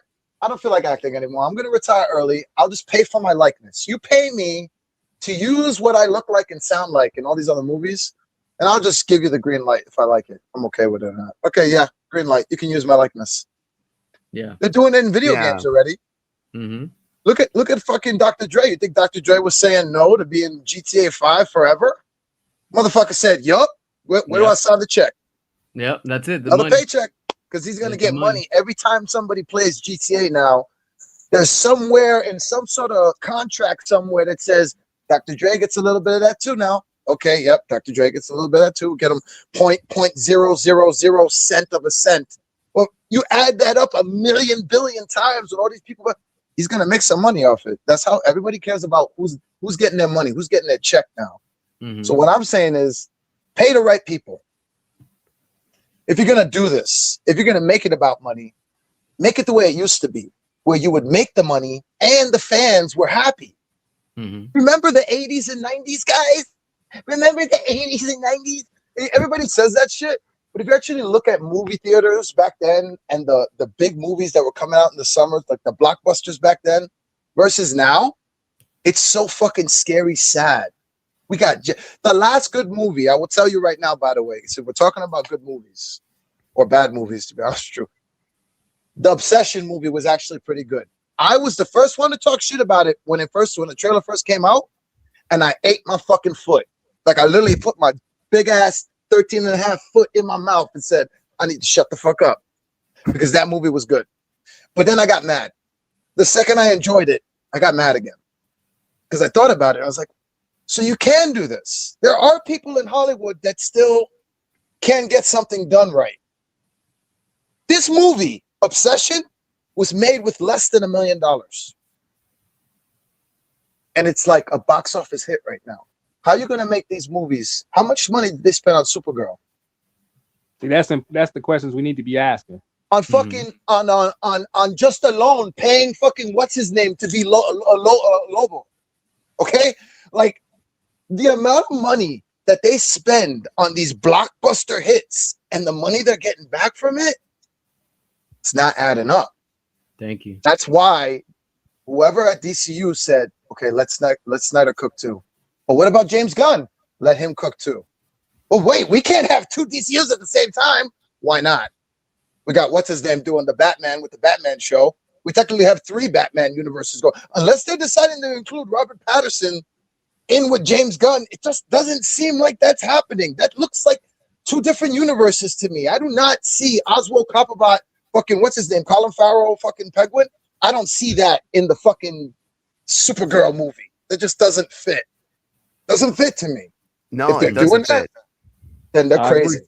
They're fucking crazy because it just doesn't seem like the same universe until you. And then how are they gonna put them in next to each other? I want to see fucking what's his name, Twilight motherfucking Edward next to this piece of shit who thinks he's Superman now. I want to see them in their own little fucking Justice League movie. It's gonna seem ridiculous to the people on the set. The people holding the boomstick are gonna be like, "Oh God, Jesus Christ! Oh Jesus, this is bad." Don't say anything though. Tone in Hey, that movie. you look great. You look To great. get All thumbs these up. yes men. A lot of yes men. Nobody wants to tell them no. Nobody wants to tell them no. Yes, yes, yes, yes. It's great. It's great. It's great. It's great. It's great. Not It's enough gonna look people like a say no. cosplay convention, bro. Yeah, man. It's coming. It's really bad. Like, look, I wanna look at this comment Yeah. real quick. Vegeta. Okay, I agree with you. You support robots, AI, real humans. But that's you. Okay. Yes, and then this other one also too. That's also from Vegeta. Machines have been taking jobs. Robots been taking jobs. Computers been taking jobs. It's been here. True. I agree with you. I don't oppose to that. I'm okay with all of that too. You know. Now it's Yeah. like they've said it, and it's always been part of it, but it's a tool. AI, computers, phones, Oh, you said it right technology. there. It's a tool. It's a tool. We all You need can it. We use it all for good, or you can use it or for bad. exactly. You know, we see that all Yeah. the time, constantly. I don't oppose it. Now, if you want to make the whole movie AI, that's when I oppose it. You want to go make the whole thing that is just gonna be a computer just wrote the script and you can see it completely like you can see all the errors. That's what I'm against. I don't mind a human sitting behind a computer or a program to do what's necessary to make things much Exactly. more easier than what they are Exactly. right now. Because we are human too, right? Yeah, And exactly. humans invented AI because we're sick and tired of things taking so long. So we invented AI to make things go faster, right? But Yeah. certain things need to take a long time in order to get that end result, that like in this case a universe. Mm-hmm. We're talking about a universe, guys. Look at the picture on the fucking screen. Mm-hmm. Look at this. I don't see one image that I'm like, yeah, that was a good movie. Oh no, it wasn't. Yeah, there's no Shit. consumer interest there. Shit. Thank Not you. one. That shit. And that shit. I haven't even seen Lanterns yet. I saw the trailer for Lanterns, so I can't say anything about that. I haven't seen Clayface. I saw the trailer. I don't even know what the fuck is Creature Commandos? I don't want to know. Never mind. It's on the screen, so it can't be good. It can't Let I be me good. agree. I agree. But You you see? know the leadership is out of touch with True. the consumer base and consumer fandom. That's I that's like what all you're saying. need Yeah, to know. basically, yeah. Like I don't have any faith because I don't know that movie, but I know it's correlated or connected to those other movies. You have now done the opposite of what MCU did in the original first movie line before Endgame, where each movie encouraged you to want to watch the rest of the movies. Except my Uh-huh. dad. My dad was just like, "Are you fucking kidding me? How many movies do I got to watch for this shit to make sense?" And I'm like, "Dad, all you got to do is watch this, and this, and then watch this, and this. But then you also got to watch this, and this." He's like, "Are you fucking kidding me?" Hey, Like, look, question about question. I But wanted he to enjoyed see it. the But thing. he enjoyed it. He came out of the theater. I was like, "Okay, that was pretty good. Okay, when's the next one?" He was good with Can it. I ask you a After question about your Endgame, dad? it was over. What's up? Your dad, being an older guy who Yeah. came from places when he had Brando, people like him, Godfather. He grew His up favorite around that. movie. His favorite movie, What The does he Godfather. think of James Gunn's DC universe? What does he think of the male representation? I'll give you the perfect opinion that he has. He doesn't even know exists. He doesn't even give a shit about it. not even looking at it. Like, I know my dad, when he wants to see a movie, because he'll hit me up out of nowhere and he'll be like, so when are we going to see this? Because this looks good. And I'm like, oh, okay, yeah, let's go see it, right? Are you going to stay awake during it? And he's like, I'm going to stay awake because, movies have recliner chairs now. He works all the time. Right. So if he likes the movie, he stays awake. He stayed awake for No Way Home. That's when I knew he liked it. All 3 Spider-Man. He was blown away. He loves Tobey Maguire. He loves Tobey Maguire Spider-Man. He's like, when are they going to bring Tobey Maguire back? He's been saying that for years. So when that movie came out, he was in. He was locked in. But he told me, he was like, that's probably the last one I'm going to see. And I'm like, why? And he's like, what else is there to see? That's it. He's dead. Tony Stark's dead, right? So I started showing him all these other trailers to like the other shows and everything. He was into Loki for a little bit. Didn't stay. WandaVision, he really liked, but that's obvious. It comes from his anything that has to do with Dick Van Dyke or fucking, all the old TV shows. So he was on board with that.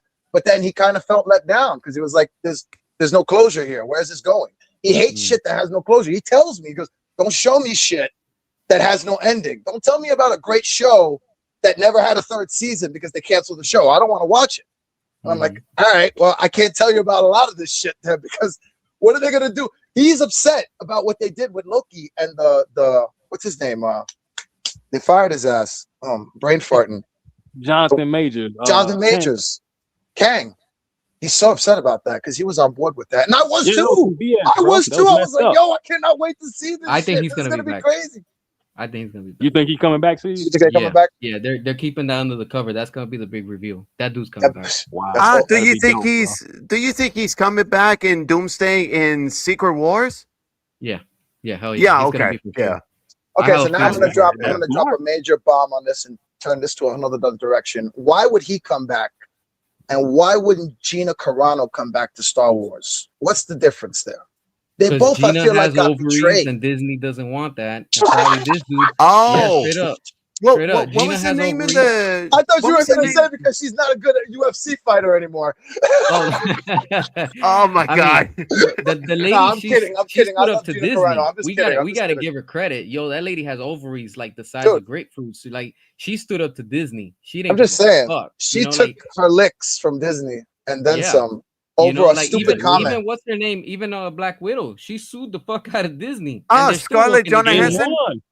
So if she sued them and they're okay, we're okay. What does that tell you about Disney? That Disney's like, yo, all right, whatever it is, what it is. They're still working together. In the end, business is business, Yeah. And let's be honest. Look, when it comes to what Disney pushes, we know what they push. They don't care, and they got the money. So you think it's gonna be good publicity for Disney to be like, yo, Disney's the bad one here? No, they don't care. They're gonna give you money because they can afford it. That's just who they are. They've always been that corporation. They got that money. DC and Warner Brothers are not that company. That's the difference. They wish they had it. Till this day, they're still trying to be Disney when DC should just focus and be DC who they are. It's always been what they are, That's why I love selection, because you have, let's say, for example, Marvel and the MCU. I don't have a problem with their movies. I enjoy some of them, not all, some of them. And I like what DC does. I like these characters to be dark. So when people give shit to Zack Snyder, oh, Batman's too brute. Oh, he's too dark. Are we really going to play this game again? Michael Keaton, too dark, too brute. But we're going to let that one slide, right? We're going to let that slide. That has nothing to do with Zack Snyder and the Snyderverse. Dude, in the beginning, in the 80s, they did not say he was too dark. They didn't want Michael Keaton because they didn't believe he could be a good enough Bruce Wayne or Batman because he was too funny. Exactly. He was not a serious actor because Michael Keaton used to do a lot of comedies. Comedy, yeah. Beetlejuice. When I saw that movie, I had already seen Mr. Mom as a kid. And I loved that movie. I was good about to tell you. I knew he was Beetlejuice too. I was going, oh, Beetlejuice is Batman? By the first 5 minutes of that movie, when he's like, I'm Batman. That was it. Exactly. It all erased. He was always Batman for the rest of that Batman. Bro, you're right. CS, you're right. You're right. The public opinion, it can sway so fast like the ocean, right? And then all of a sudden it's like, oh, it's too dark. You know why? Wait a minute, y'all. Look, fellas. I agree with you. Yeah. They were showing up to the theater to see the teaser of Batman. That's how good it was. When you saw I think the first 15 seconds of it, 30 seconds, Bro, they didn't even show him. They showed the fucking Batmobile riding. You know when they go through active Yes, chemicals and shoot I it know up? that They trailer you're showed talking. that. People were going to see other movies just to, because you got to think about it. They didn't have the internet, so they didn't have no other access to this movie, and they're hearing talk of it. Man, did y'all see the new teaser for Batman? Batman, yeah, with Michael Keaton. Did y'all have the VHS of the Bro, original I had Batman? the The VHS. VHS. Hell yeah. My favorite. You know how like when you watch the original VHS of Teenage Mutant Ninja Turtles and you have that baseball commercial that comes up and Yeah. the family thing. Okay, for the Batman one, 1983. I will never forget.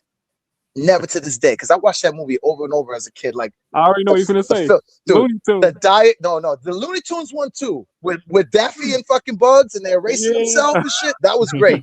That was great. That was an extra. But my favorite shit was the Diet Coke commercial. The Diet Coke commercial where they show the Batmobile shots from that Yeah, teaser. I remember that. And then they keep showing fucking Alfred from the movie talking to Michael Keaton like, "Oh yes, do you want to take a Because Coke, that's all sir?" we Right. had. And then he's Bro, drinking that it. was And all they we even had got for Alfred to do the like the shit they used to do. Dude, that was one of my favorite shits to watch, and it was because of those shots of the Batmobile just driving on the road over and dude, that was my my you know god. what And it then is, bro? you find out that's the same clips that they used when Vicky Vale is taken to the Batmobile, the Batcave for the first time. Yeah. And he turns the light on her face. Yeah. Dude. Bro, let me ask y'all about that. Those shots live in my head forever. Bro, how many times have you seen that shit and still get chills? Just tell me. To this day. That's when you know you make a good movie. That's when you know you're still watching it. You've watched it a million times, and you still get some kind of vibe, some kind of nostalgic. It's like, shut the fuck up. I gotta rewind this now because y'all talking about. Oh my god, yo, close the door, yo.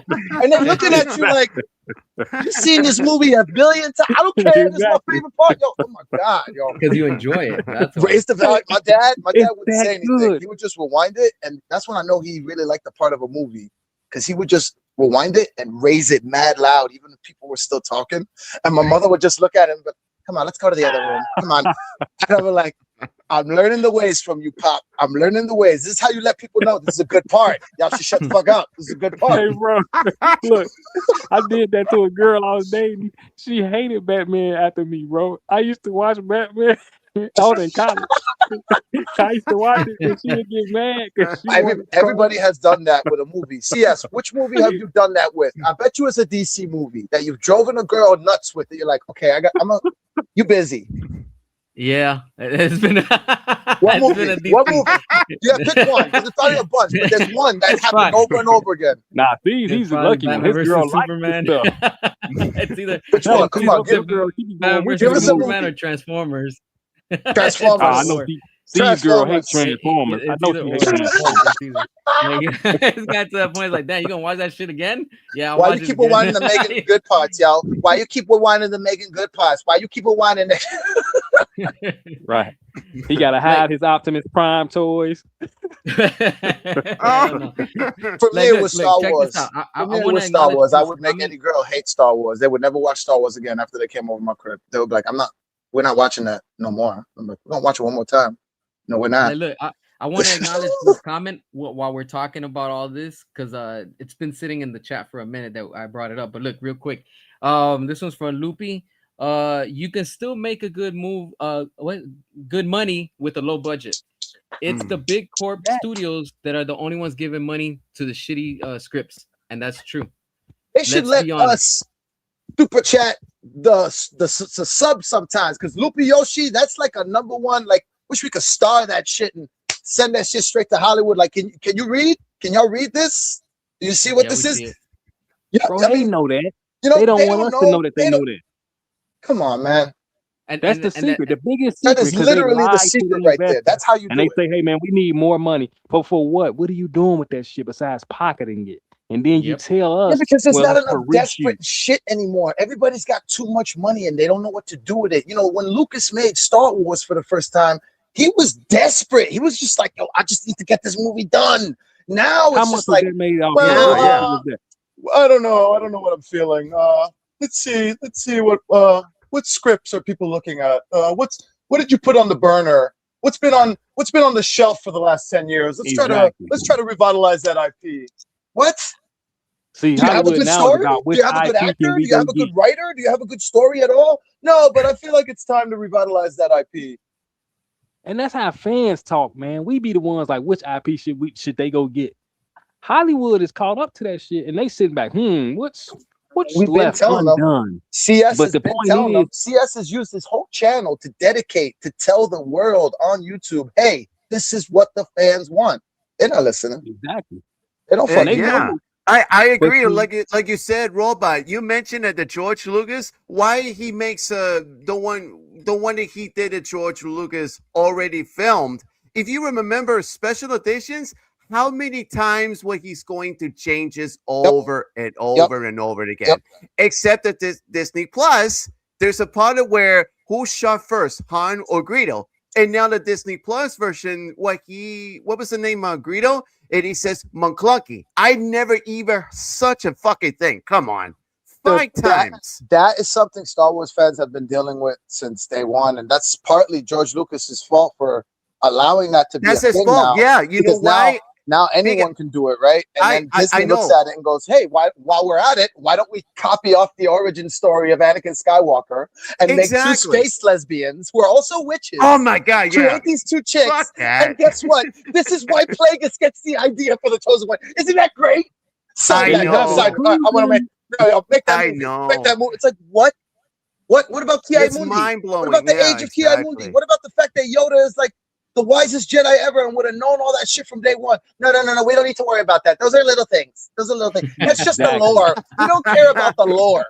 This is And our since Star Wars. they George need Lucas police is to yesterday. protect We're this today. property. This is where it's going now. And they're doing the same thing with DC. Look at Supergirl. They trying to. Exactly. Look at Yeah. Supergirl, right? I thought Supergirl might actually be. I'm not gonna lie. I was hoping. I was like, dude, if they're smart, they should make Supergirl better than Superman to Come make on, bro. Superman Come look on, even bro. worse, right? And then Yeah. also save the universe because James Gunn universe has one thing going for it. You're gonna see every motherfucker you've ever wanted to see in the comic book. You're gonna see now. But just because you're Literally. doing that doesn't mean it's good. Look at Jurassic Yeah, World it's not Rebirth. good. Jurassic telling World you. Rebirth. You know why Jurassic World Rebirth made so much money? Because we haven't had a Jurassic Park movie in over 10 fucking years. Us Jurassic Park fans are like, please, I'll take anything. Want me to fucking keebler cracker Exactly. right now, and it'll taste like a full course meal. We'll just give me. I don't care. Just give me. So why did that movie make so much money? Because we are desperate to see a Jurassic Park Right, there's movie. We're just consumer demand. There you go. we don't care that there's a beluga whale, rancor, wannabe D-Rex for delusion Rex. I'm telling you, like, what the fuck Oh was that? my God. T-Rexes are chewing on fucking inflatable boats, and they're not popping. There you go. Don't get me started. Don't get me started. All I'm saying is You're that good, you're good. dude, Cash grab. Let me they hear are it. way off. And the one people they're not listening to, the one person they're not listening to is the fans. They're not listening to them. And it's almost at the point where it feels like they're doing it on purpose. And they're Yeah, leaving like it up to trolling us. people like us to go, you know what, let's do it ourselves. So CS director, please let me know when you start making your move into the movie business officially. Like, yo, I'm gonna do this. I'm doing it myself because you got a supporter right here, man. I will support you right away immediately because at this point now, we can't leave it to them anymore. We have to do this ourselves. I told Star Wars Theory the same thing. Because Star Wars Theory is the biggest Star Wars YouTuber on YouTube right now. And I'm like, tell them, dude, I've seen that one. Yeah. don't sit there waiting for them to do anything about it. You better take this into your own hands and do it yourself because you got people here who will support you.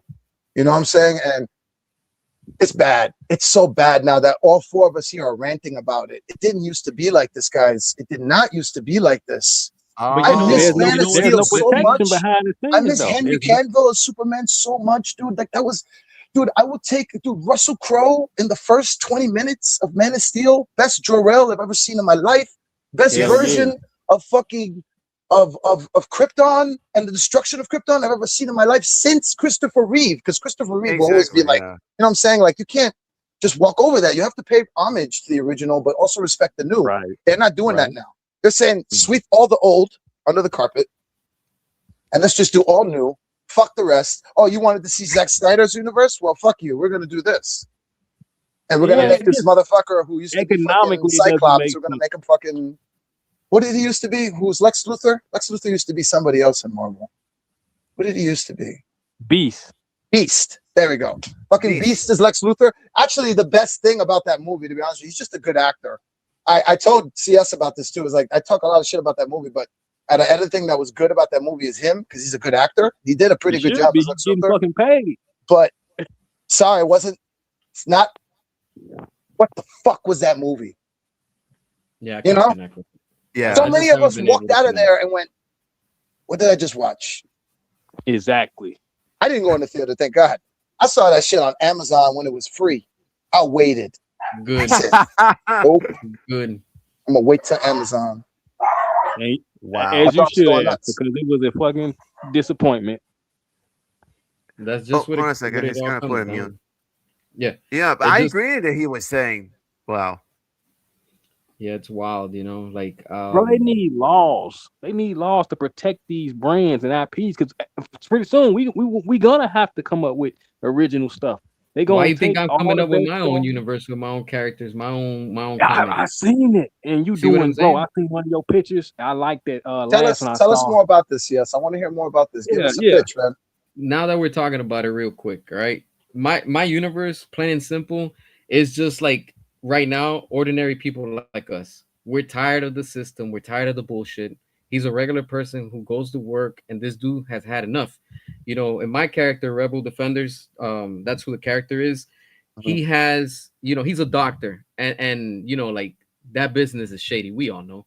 So, due to seeing all the corruption, all the politics, and he's like, "Yo, something has to be done," because in my first issue, it literally throws you in the story where like he's a doctor by day, and at night he go out and he feels that he has to do something about it because constantly getting patients that are coming in and dude's fed up. So he's like, "Yo, this system is broken," and he feels that he has to do something about it. Many of us could probably relate to that. You see so much bullshit around you, and that's what he does. He decides to take on all these criminals, all these scumbags, one by one.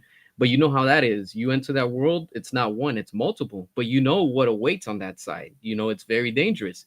So dude is like, "Yo, if nobody's gonna stand up, I'm gonna stand up." Because the whole point is he's not he's like stand up to the fear in the sense of how many things that are corrupted around us. And what does he do? He fights. Everybody in the end, even us, we're all rebels in one way, right? And we all defend something. We feel we're doing this, we're doing that. We try to justify something. That's why I came up with the name Rebel Defenders, because regardless if it's a good guy or a bad guy, they're all fighting. They're defending what they feel in their eyes is what's a good cause. You get what I'm saying? So, and Yeah. every action has a consequence, and in real life it's the same thing, unfortunately. So this dude, he's literally seeing all these patients coming in. So he's like, "Yo, this doesn't make sense. Like this crime, it's insane. So dude's just out there investigating, going out, trying to put things together. He's not trying to fix the whole world because he knows he's not gonna be able to do it. But in that, he's finding that there's more lunatics out there. So shit's even worse than what he thought. But he's like, "Yo, I have to do this." He feels that he has to do it. And in the second issue, it continues from where and what he's already done. You get what I'm saying? So it's like he's starting to get known. He's been doing this for a while. I haven't explained exactly how long he's Dude, been out there you're and a stuff. genius. You're a fucking genius because it literally sounds like, what if you took a director or a writer that was trying to break into Hollywood and put a spin on it? You know what I'm saying? Like, it sounds like he's trying. Like, I can't stop but keep putting the correlations between, like, well, that's Hollywood. Those are the big directors. Those are the big companies. Those are the yes men. Those are the no men. You know what I'm saying? Like, that's pretty freaking cool, man. That's pretty freaking cool. Yeah, it is dope. Sees, I definitely agree. And it's 100%. crazy, yeah, and I sometimes agree when with you think him." about it, like unfortunately, it's like it says in my second issue. Like the main guy, the villain, his name is Madman Jester. All right, this dude is straight up a lunatic. That's his name, Madman Jester. It's a good This name. dude, he's a Wow. he's a pyromaniac. This dude loves everything that has to do with completely like destruction. That's who he is. No rules apply to him. This dude doesn't give a fuck if he lives or he dies. He doesn't care. All right. That's who he is because he's fed up with society where he's like, "I have to do what I have to do." And some of us might feel that way too. Yo, you're probably going through something. and you're probably gonna relate to this character, knowing that what he's doing is wrong. Like, you know it's bad, you know it's wrong. You're like, but fuck it, you got to do what you got to do. You get what I'm saying? You're not just gonna sit there and wait for shit to come to you. This dude doesn't give a fuck. He straight up takes anything and everything he wants. There's no stopping him, even if he has to die. Now, now in the third issue, what I'm doing is he's finally encountering, the main, the hero of our story. And I don't really call him a hero. I just call him, yo, this dude's doing what he wants to do. Some are gonna label him as, yo, this dude's a bad guy. This dude is whatever you want to label him. Probably that's what he is, But he feels that in his eyes, the same like the bad guy, they are doing what they have to do. That's necessary. Sometimes they think of the consequences, but they don't care. They just go with it, and what comes from it. So now I'm having them where they're finally going to face off, and this dude's finally gonna tell him, yo, so you're the famous rebel defender that I've been hearing. What's all this about? And that's telling the audience at the same time, hey, this is who this character is in this story, in this universe. And this in this universe that I have, like I want it. And yes, it's very inspired by what Zack Snyder, David Ayer. My whole first issue, if you listen to the music score of Suicide Squad, that's the whole issue. That's what inspired me to write it. Literally. I literally played those tracks out. The And that's what song. inspired me. Wow. The music. Wow. You get what I'm saying? Every scene, it's literally from that. So what Dude, I that's did crazy was- that music inspired you to come up with an idea, Yeah. something like that, as opposed to like music inspires more music. That's brilliant. It's crazy, Yeah, it is. and It's like pretty I saw interesting. these, I saw these, if you want to say pictures in my head, and I was like, damn, this would be dope. You get what I'm saying? Like this would be awesome. I just started drawing and adding to it. So that's how I do when I get in creative mode. All I do is just listen to like cinematic music, and whatever hits me, boom, that's when I start drawing. Whether it's a sad song, a very like action type, then I'll just draw and I'll add that, and I'll be like, I'll use that for later. You get what I'm saying? And No. then I put it and I'm like, okay, now I start adding parts to the story. What are they saying? Why are they encountering? And if you see issue 1 and 2, it's all connected. It's literally connected. You can't say, oh, this is not, oh, okay, that was in the first one. Now I see why. Issue 2 literally throws you in from where we left off in the previous film. I mean, in the previous story. So you're not going to be like, damn, do I really have to go back? No, it's giving you highlights real quick, like very basic highlights. Yeah. If you want more, you can go and explore in it and stuff like that. But it's pretty much, the who, when, what, why, all that stuff. It's pretty much telling you as you're reading it and you're seeing it. So it's slowly connecting out. Even I'm like, whoa, this shit's connecting. I'm like, I didn't mean to do it, but I see the big picture coming. It sounds grounded. It sounds Yeah. very grounded. And that's what I want it to be, like it's a serious universe in the sense of, like there's gonna be jokes here and there, but at the right time, I mean, you have this pyromaniac, this dude straight up, he's cynical, like he's meant to be that character. I wanted him to be like that, and some might be like, oh, well, why you have him like a clown or a jester? Because I like clowns and jesters, and I felt this character, Wow. Because like, Joker is the greatest villain ever invented in any fucking thing ever. and Yeah. it's, Okay. and yeah, there's some inspiration from there too, but I didn't want it to be too similar to Of his. course, it's I not wanted- just. I'm just saying, it's just like that's the but like, come on, let's be real. Like, if I think of somebody from Marvel, there's plenty of bad guys I like, but when I think about who's the best bad guy in all comic history, the Joker. Yeah. You know what I'm saying? So it's like, why wouldn't you want him to be like Jester like and chaos and bombs, explosion, pyro, Yeah. everything, dude? Fucking mix it all together. Throw it all in there, make your Yeah. I own like version. mixing. and the thing Yeah. is that in this story, it's like he says it in I think it's in issue 2 that I have him finally, where he debuts, and this dude is literally rounding up people, but he's not forcing nobody to join him. He's just making you think. You decide. The option is before you. You want to take his side, take the mask, wear it, and join his rebellion, if you want to say. And that's what he's doing. He's getting these scumbags that are like probably going through economic tough times, whatever it is that they need, and he's telling them, you're joining, but you know the consequences.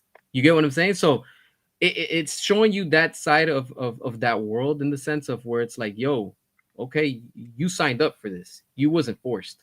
You get what I'm saying?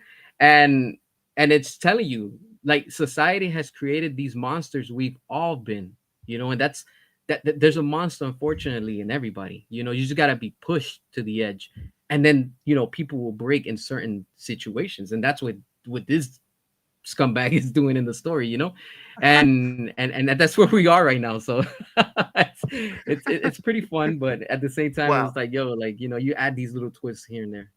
I Now you got to cannot make wait action to read figures. this.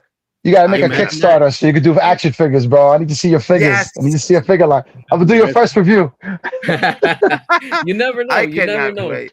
You know, like No, I've been hearing a hey, lot of people telling me what you guys are saying, and it's like it can get there eventually, you know. Yeah. hey, man, great job, Yeah, C's, man. Your amazing. passion is, I love your passion, first off, for everything that you into, bro, because you remind me a lot of me. But I like one specific thing you talked about that caught my attention when you talked about he's a doctor. That was refreshingly different. I don't really recall a lot of people that's superheroes that's doctors. I know Doctor Strange, I think he was like a technical surgeon or something. But the fact that he's a doctor and he sees things that, behind the scenes he don't like, because I'm Hmm. real big on health, bro. Like I love, eating healthy. I'm 40, so I had an issue years ago where I started really just taking my health more serious, because I did a lot of bullshit snack eating throughout my young life, and that Yeah. shit started to catch up. And I don't know, I just started really paying attention to what I put in my body, and then I started reading about how the industry, they're pretty much paid to market all these products, these processed products to us, which basically keep us in a state of laziness, lack, sluggishness, sick, and it's basically a ploy to keep them employed, because where do we go when we get sick? Yeah. So I like what you're talking about, bro, I'm and back. I like your art too. No, I appreciate that. Appreciate it. You know, it's always good to hear the honest feedback, honestly. And like I said, you know, my shit's not perfect. I don't want it to be perfect. I want it to appeal to people that can relate and understand what's Yeah. happening in this universe. You know, I don't want to copy this. I don't want to copy that. I want to be my own thing.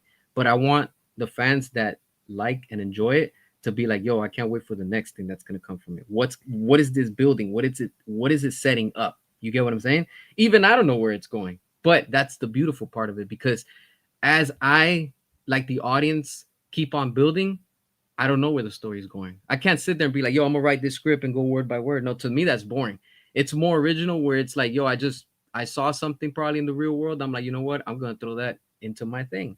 You get what I'm saying? So like, if you see in the second issue, I'm probably gonna give out. I'm probably gonna do like a free giveaway to some of y'all out here, so y'all can see it. You know, because this is something different. I'm telling you right now.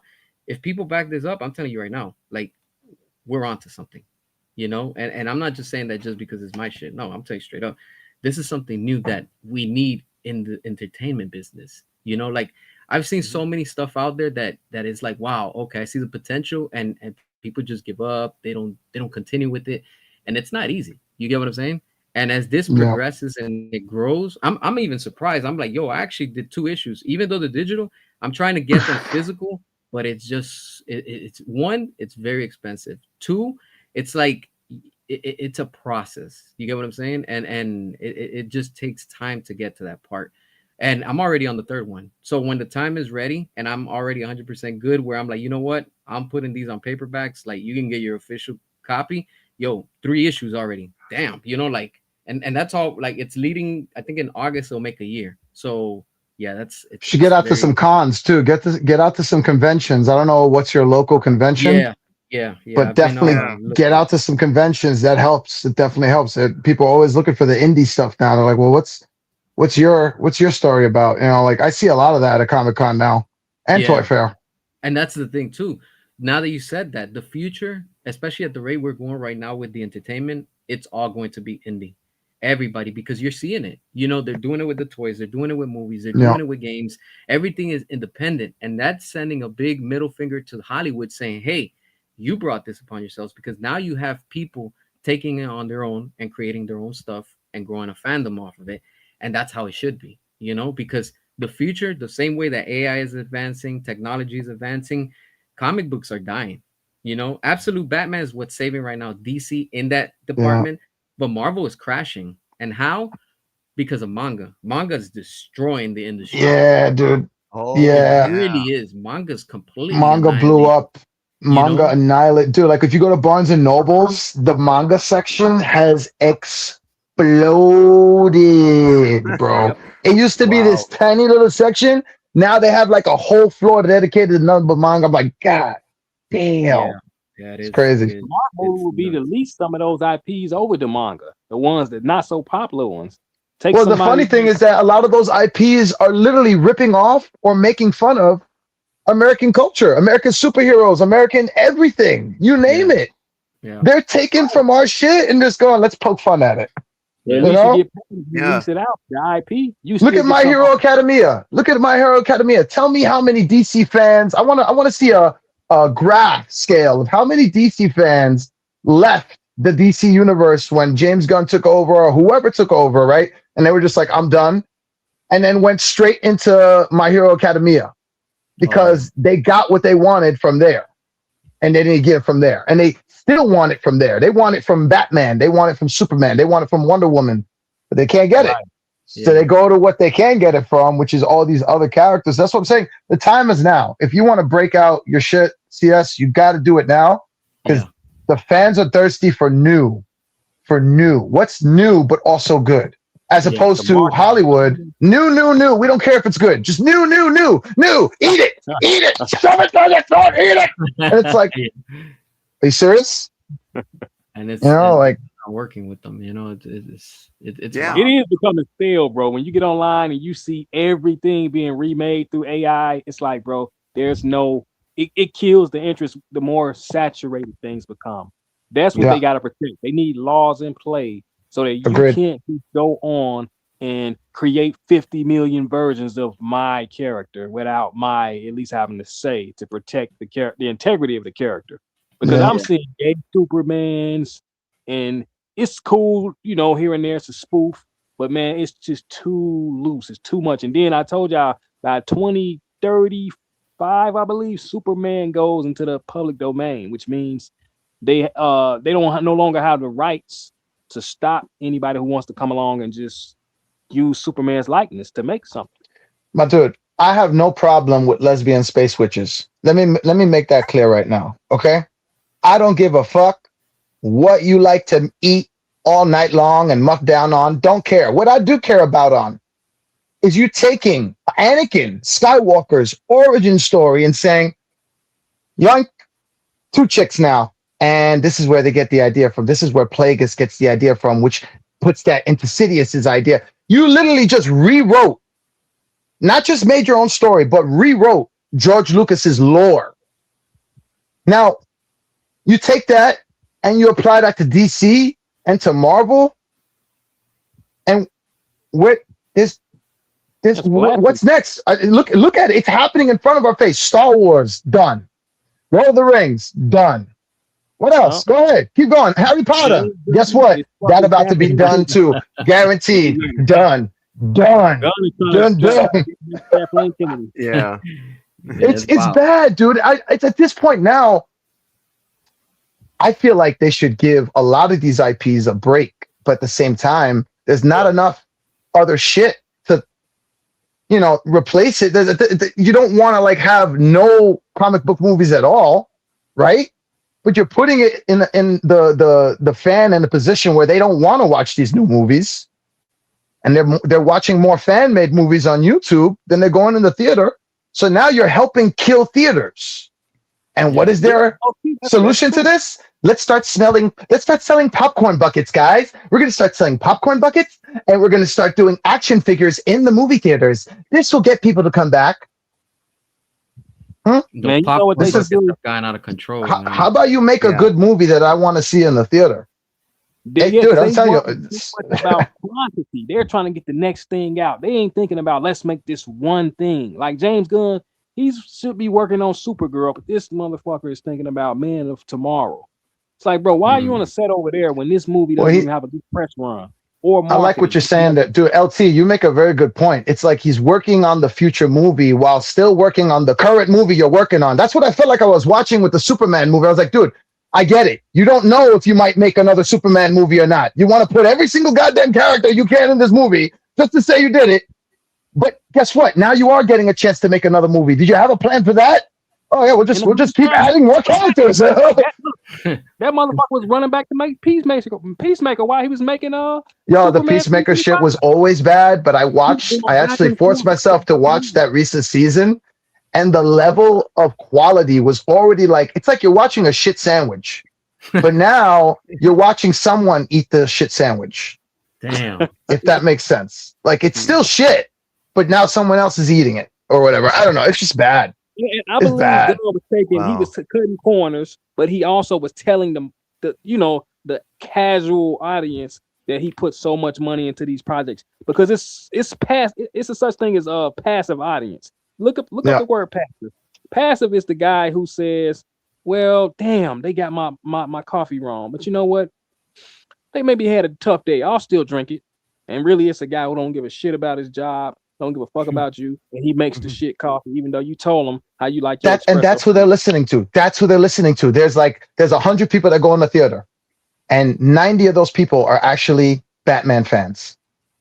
But because 10 of those people are gay, transgender, Muslim, or whatever you want to choose to make it into the politics, they will listen to that because that's in the media. That's what's hot. That's social media right there. That's like, yo, we got to go with what they say. Forget about the original fans. And then if the original fans say they don't like it, you're sexist. You're racist. You're genderist. You don't like strong female characters. You ever heard of fucking Ripley from Aliens, you dumb fuck, or Sarah Connor from Terminator? Oh my God, I gotta calm the fuck. I'm sorry. No, hello, speak on that because, bro, that's all we're talking about. Sarah Connor I love Sarah Connor, especially in T2. Bro, she's a fucking beast. It's ridiculous, dude. They're full of shit. If you understand marketing, bro, you already know you're in this business to make money. So your first initial target audience should be the initial fandom because that is the majority. Well, we already got these people. We don't want to piss them off. That should be your first thought. I don't want to piss off who I already have. That you say that, and then I just looked at the picture of Clayface. As you said that, I was like, oh no. Dude, it looks like a good horror movie. I'll give you this. It looks like a good horror movie, but it's not. It's not a Clayface movie, in my opinion, because there's no Batman in it. How do you make villain movies without Batman in it? I really believe he's gonna be in it. Man, I was telling C's this. I think they're gonna sneak and put Pattinson in that movie, and I think it's actually the one smart thing they could do, even though it's not gonna matter because Gunn is out anyway. But I don't think it's smart to market him in the movie. Why? Because the movie, if it's horror, it's supposed to be about suspense. You shouldn't know what's coming. So imagine seeing this shit, and it's scary, right? Out of nowhere comes fucking Batman, the one Batman that we don't like. We don't care about this guy. But we've never seen Batman in a movie with this much CGI. And it actually, if they do it well, it might work. And it might be a one-time thing because that actual universe has to die. So I think they're going to go all out on the fucking R rating and all the scary elements, which is great. But I do think they have no choice but to include Pattinson because they know there is such a huge demand for Affleck's Batman, and they know Paramount ain't going for the bullshit. They rigged them numbers for Batman too. We talked about it. You know, as we talking about these horrible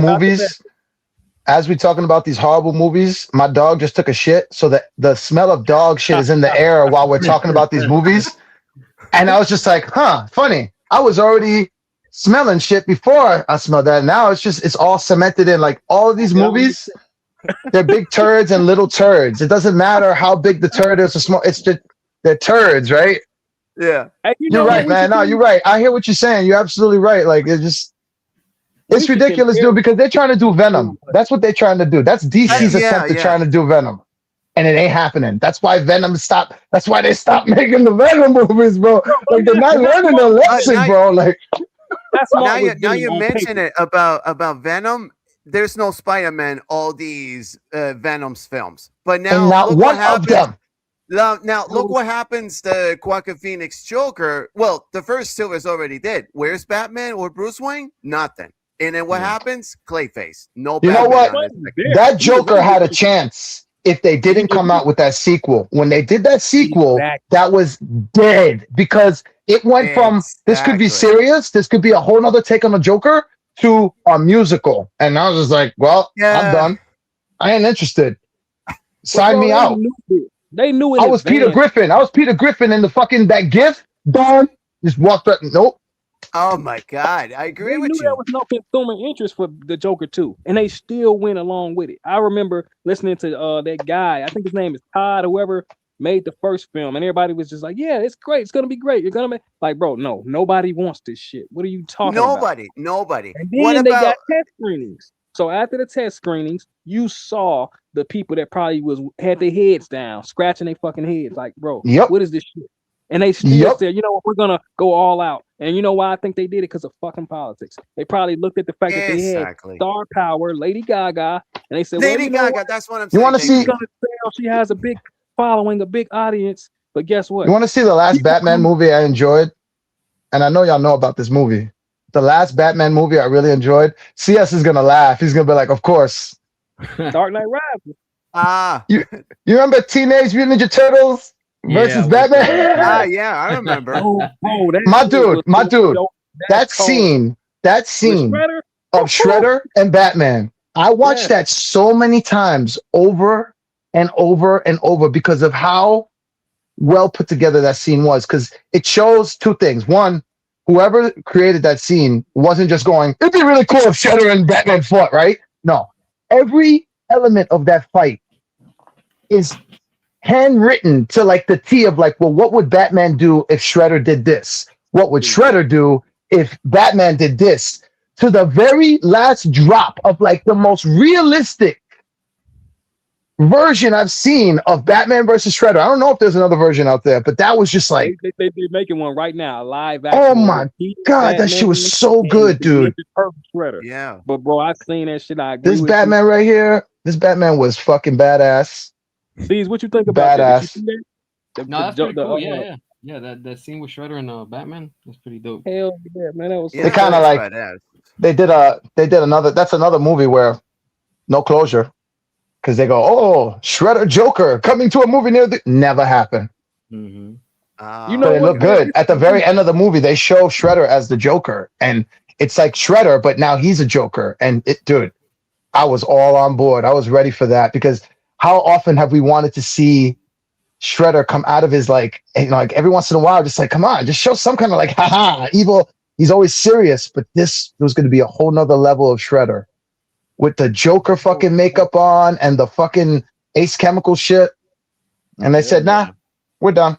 We're not going to do that. You liked it too much. We can't give you what you like. Once you start liking something, we got to switch it up. That's what I feel like they do. Honestly, I was like, I don't want to like anything anymore because if I start liking it, they're going to say, okay, stop making that. He likes that. I think it's like a weirdness about the continuity in which they make stuff because they used to say that you can't make a good sequel. I don't believe that, bro, because we got James Cameron to prove them wrong. Like Terminator 2, Terminator 2, Terminator 1, Godfather 2, Aliens, okay? I mean, and I'm going to say Aliens a lot because that was a really good sequel. What's the other one? Empire Strikes Back. I don't care what anybody thinks. Empire Strikes Back will always be my part 2, even though it's part 5 or whatever. Batman Returns. Batman Returns. Oh my god! And dude, to this day, I always think about how the fuck did Tim Burton get away with Dude, do you realize Tim Burton had to show a cut of that movie before they okayed it? And they were all looking at him like I know they. Yo, what the fuck are you doing, us, bro? We trying to sell toys, bro. What are you doing? I know. Like, that shot of the penguin with the blood coming out of his mouth. I remember that. Bro, I know. I used to think that way. Dude, from a big I remember when I was in the theater, I looked at my mom. That's when my mom and dad knew if I was allowed to watch this or not. I was in the theater, and I'm like, and they're just like, it's okay, it's all right, it's just a movie. It's just Batman and Robin, right? See, back in the day, they were aware. No, she wasn't mad at all. She was totally cool with it. She was not mad at that. She was mad when my dad let me watch Die Hard, and I couldn't stop saying "yippee-yi-yay, motherfucker" at like 6 years old. Then she got mad. But with that kind of shit, she wasn't mad because she realized it was like it's just a fucking movie. He's a kid. Right. We need more moms like that. It's them not doing like this soccer now moms. where it's like, your movie scarred my child, and that's why he fails at school and didn't get into college No, because he saw your what about- movie. Bro, what about the scene where Catwoman licks Michael Keaton's Batman face? So we were just talking about that earlier. That one, What yeah. did your mom say about that shit? Was she okay with that? She didn't mind any of that. She didn't look at me or nothing at all, dude. Nothing at all. Like, I remember my mom was mad cool about that shit. She just didn't want me cursing a lot. So, like, of course, Die Hard, for sure, she was looking at me like, and she looked at my dad like, Alex, you know, he's going to go into school saying these words, and they're going to look at me when I go to pick him up. And I was like, that's what it was, you know, like, that's just, she's being real, you know, like, now it's fake now. Now the moms will start complaining, saying, no, because it's not right. It's not right. They shouldn't have to live like as a little boy to watch shit get blew up and then to go out there and aspire to be like those badass heroes you saw doing that shit. What was the movie that did a number on you? What was the movie as a kid that you were like, oh shit, that kind of messed me up? Batman. For me, 1989 Batman, bro, what I love most about him was he was short. Keaton ain't the tallest. No, but what I mean is like what effed you up, like a trauma, like, ooh, that was scary, or like, ooh, I don't want to see that. I was too young to see that. I this is an adult movie. I shouldn't be watching this. Y'all will freak out if I told y'all, man. I'm gonna say this. Go ahead. Say this again. So it ain't gonna be mine. It ain't gonna be mine. When I tell you mine, you're gonna be like, get the hell out of here. Close the stream. So we didn't have CGI, so this shit looked real, and it was. They used wires, but child's play. When I saw that motherfucker moving, I was shitting bricks when I saw him moving and blinking and moving, walking. It looked real, man. And I'm like, what? He blew. It was that one scene when she held him up in the air. She was like, talk, and he didn't have no batteries in him, and he came alive. And you stupid bitch, man. Yo. I remember that line.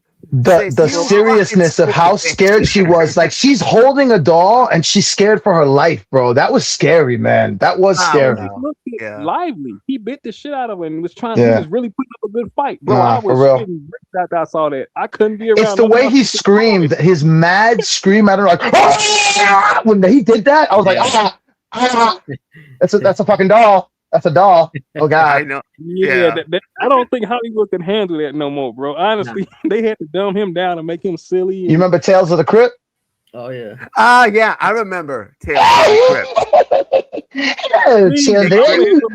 Crypt Keeper. Dude, the Crypt Keeper. That Crypt Keeper made me run away from the TV so many times. I would see the intro coming up where the camera's going through the graveyard. I'm like, I'm out. I ran out of the kitchen. And my mother just be like, Ryan, it's just a show. Come on. That fucking intro scared the shit out of me years ago until I realized I was like, oh, okay. It's just the music, a TV show, whatever. And this Crypt Keeper stuck into my head. Whose performance this laugh about? And I go, that's fucking perfect to me. I was like, it's nostalgia for you. I was like, holy shit! Now, honestly, it's horror. It's horror, and it's the character itself. Like, whoever decided to take the time to sound like that, they sold it. Because if they got another voice, the look wouldn't scare me as much. It's that voice that accompanied the look that made it, like, sold it immediately, bro. It sold it immediately. I think it's a puppet for the Crypt Keeper. Yeah, that was. Yeah, dude. Roger Rabbit is the movie that fucked me up as a kid. I'm embarrassed to tell you that. Roger Rabbit fucked me up. I've seen Predator already. I've seen Aliens already. Yes. I've seen Hellraiser. I've seen Nightmare on Elm Street. I've been seeing those as a kid. I was good. I walked out. I was like, that was cool. That was fun. I was like a little Beavis and Butthead. Like, that was cool. But saw Roger Rabbit. The scene, two scenes. One, he grabs the cartoon shoe and drops it into the dip, and you see the cartoon shoe like you hear the fucking cartoon shoe dying. That did a number on me that day. I never forgot it because I thought cartoons couldn't die, and from that day forward, that taught me mortality. I was like, even cartoons can die, bro. This is not a joke, yo. I need to be more careful, bro. This is That's stupid. interesting. I was Very playing with interesting. fire yesterday. What the fuck That is wrong with me, bro? Like, that scene is terrified me. If you remember Judge Doom, where he found out at the that you end, realize that that one too. holy smoke, he's a tomb behind this. Remember me when Yes. I killed your brother, dude. That whole fucking scene. The voice, bro. It was the voice. And then, of course, you know, his cartoon eyes coming out. He was They flying. cartooned the eyes on it. Well, he was trying to murder his brother. So That I movie remember fucked that. me up. And I had seen so many adult other movies. And I remember my mom and dad looking at me when I came out of the theater. Like, you all right? Yeah, I'm fine. I'm You okay. know what, Like, you man? sure? You okay? I can attest to feeling like That that, never bro. bothered me. So When I saw the Joker in Batman, when Batman shot his grapple rope around a Joker's ankle and it tied it to the gargoyle, and he realized Oh, that he was not about to make it out of that situation, the look in his face, bro. yeah. It was the first time he wasn't laughing. But Scared. he had this Pure nasty, fear. like Pure he fear. accepted his fate, his lips and everything. He was just Yep. struggling for dear life. And then the weight, them last glimmers in his eyes, it was like he was getting sick as he was trying to hold on to that ladder. I can still And hear that then when he scream, bro, fell as you're down and saying he it. hit the ground and the pavement, and they showed him in the pavement, bro, I was fucked up. I was like, oh God. Right, Oh two things, God. two things, guys, two things. We got 5 minutes left. I got 5 minutes left, and then We got now 5 minutes adding on left. what, All right. yeah, all on right. what you said.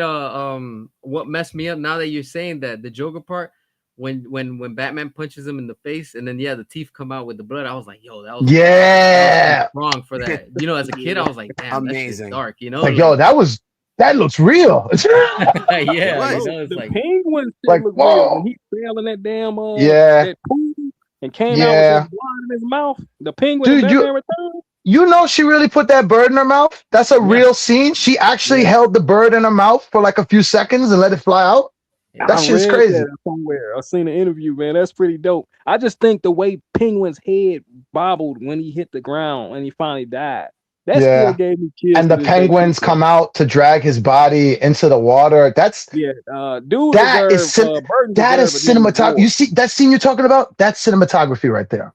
Hmm. They That is didn't need to do cinematography. that. They could have ended the scene right there, and it still would have had this like fucked upness. But no, Tim Burton was like, "All right, now have the penguins come out and drag him into the water as a He went goodbye to their all father." in on the penguin Yeah, that one. concept, bro. That scene, that speech he did of like, "My babies, Yeah. Yeah. the sexes are equal." That whole dude, that was like, that's real acting Now you got that to just make me go happens watch to be Batman in a Returns. comic book movie. You know what I'm Yeah. saying? Like, they just happen to. It's like lightning in a bottle, bro. Lightning in a fucking bottle, man. My Anyway. favorite scene of Danny DeVito doing that shit is when he shoots one of his own goons. He was like, "It's Penguin, yeah. isn't that a little?" And he says, "No, No, wow, it's a lot. it's a lot." Freaking pops him. Danny DeVito is great as the penguin. That's Tim Burton's concept art. If you never know this, that I like that one. So He grabbed the hand. Remember, he's showing him he's showing Shrek all the fucking his old fucking dirty laundry. And he's like, "Hey, Shrek, remember me? yes. I'm Fred. Oh my I'm God. Fred's hand." Like, dude, he's Yeah. shaking his hand with the dead hand and then walks yeah. away. So You're not getting that no more now. You know what I'm saying? Like, I know. he shot that dude point blank, by the way. There was no cutaway. To like make it nicer for kids. He turned around and said, "No, it's a." And first, before he even said no, he's a lie. He just turns around and shoots him point blank. Oh. Even as a kid, I was just like, everybody in the room that's part of the circus, they're all like, Hey, I think that's why they wanted Burton gone. No lie, I love Burton, but I think that's what it was. I don't think it was that he. I think it's doing- gone now, though. He lost that magic, bro. He lost that magic now. I haven't seen anything recent of his that I liked, and it's because I feel like he felt that he was shunned. That kind of camera making, I don't see him doing anymore. And it's like I think too many people told him, "This is too dark." He needs more people saying, "Give us more dark. As dark as that, but more grown up." Like, fuck this fucking stop animation kid shit. Go back to the shit we like you making, man. Yeah. Beetlejuice 2? What the fuck was that? Why? Y'all Who? imagine Burton doing Exactly. Oh my Batman God. Beyond? Batman Beyond with Tim Burton. I think C Oh said that. Or something. God, That would don't be tease huge. me. You've been teasing. Everybody's been teasing me with that shit, dude. With Michael Keaton now at the perfect ripe age to be that fucking Bruce Yes. Wayne. That's Yeah. Oh Money in my, the Bank, bro. yo, Gentlemen, that's CS, Money talk in to the your Bank. I'm peoples, gonna let bro. C Talk to your take it peoples away. at WB, bro. Come on, man. Talk Big, to your what's up, connects. man? Where you at, man? You ain't said nothing like for the last 10 minutes. Nah, I'm letting y'all talk. I got literally like about like a minute or two, so All yeah, right. I'm about to get going. So All right. I So appreciate you I'm inviting gonna go me. on, Thank guys. you. yeah, no Thank worries. You already y'all. know. Thank y'all. It's like I said, LT, it was good meeting you. T-Bone, it was good meeting you. Hey, Check out see my you channel around. if you want.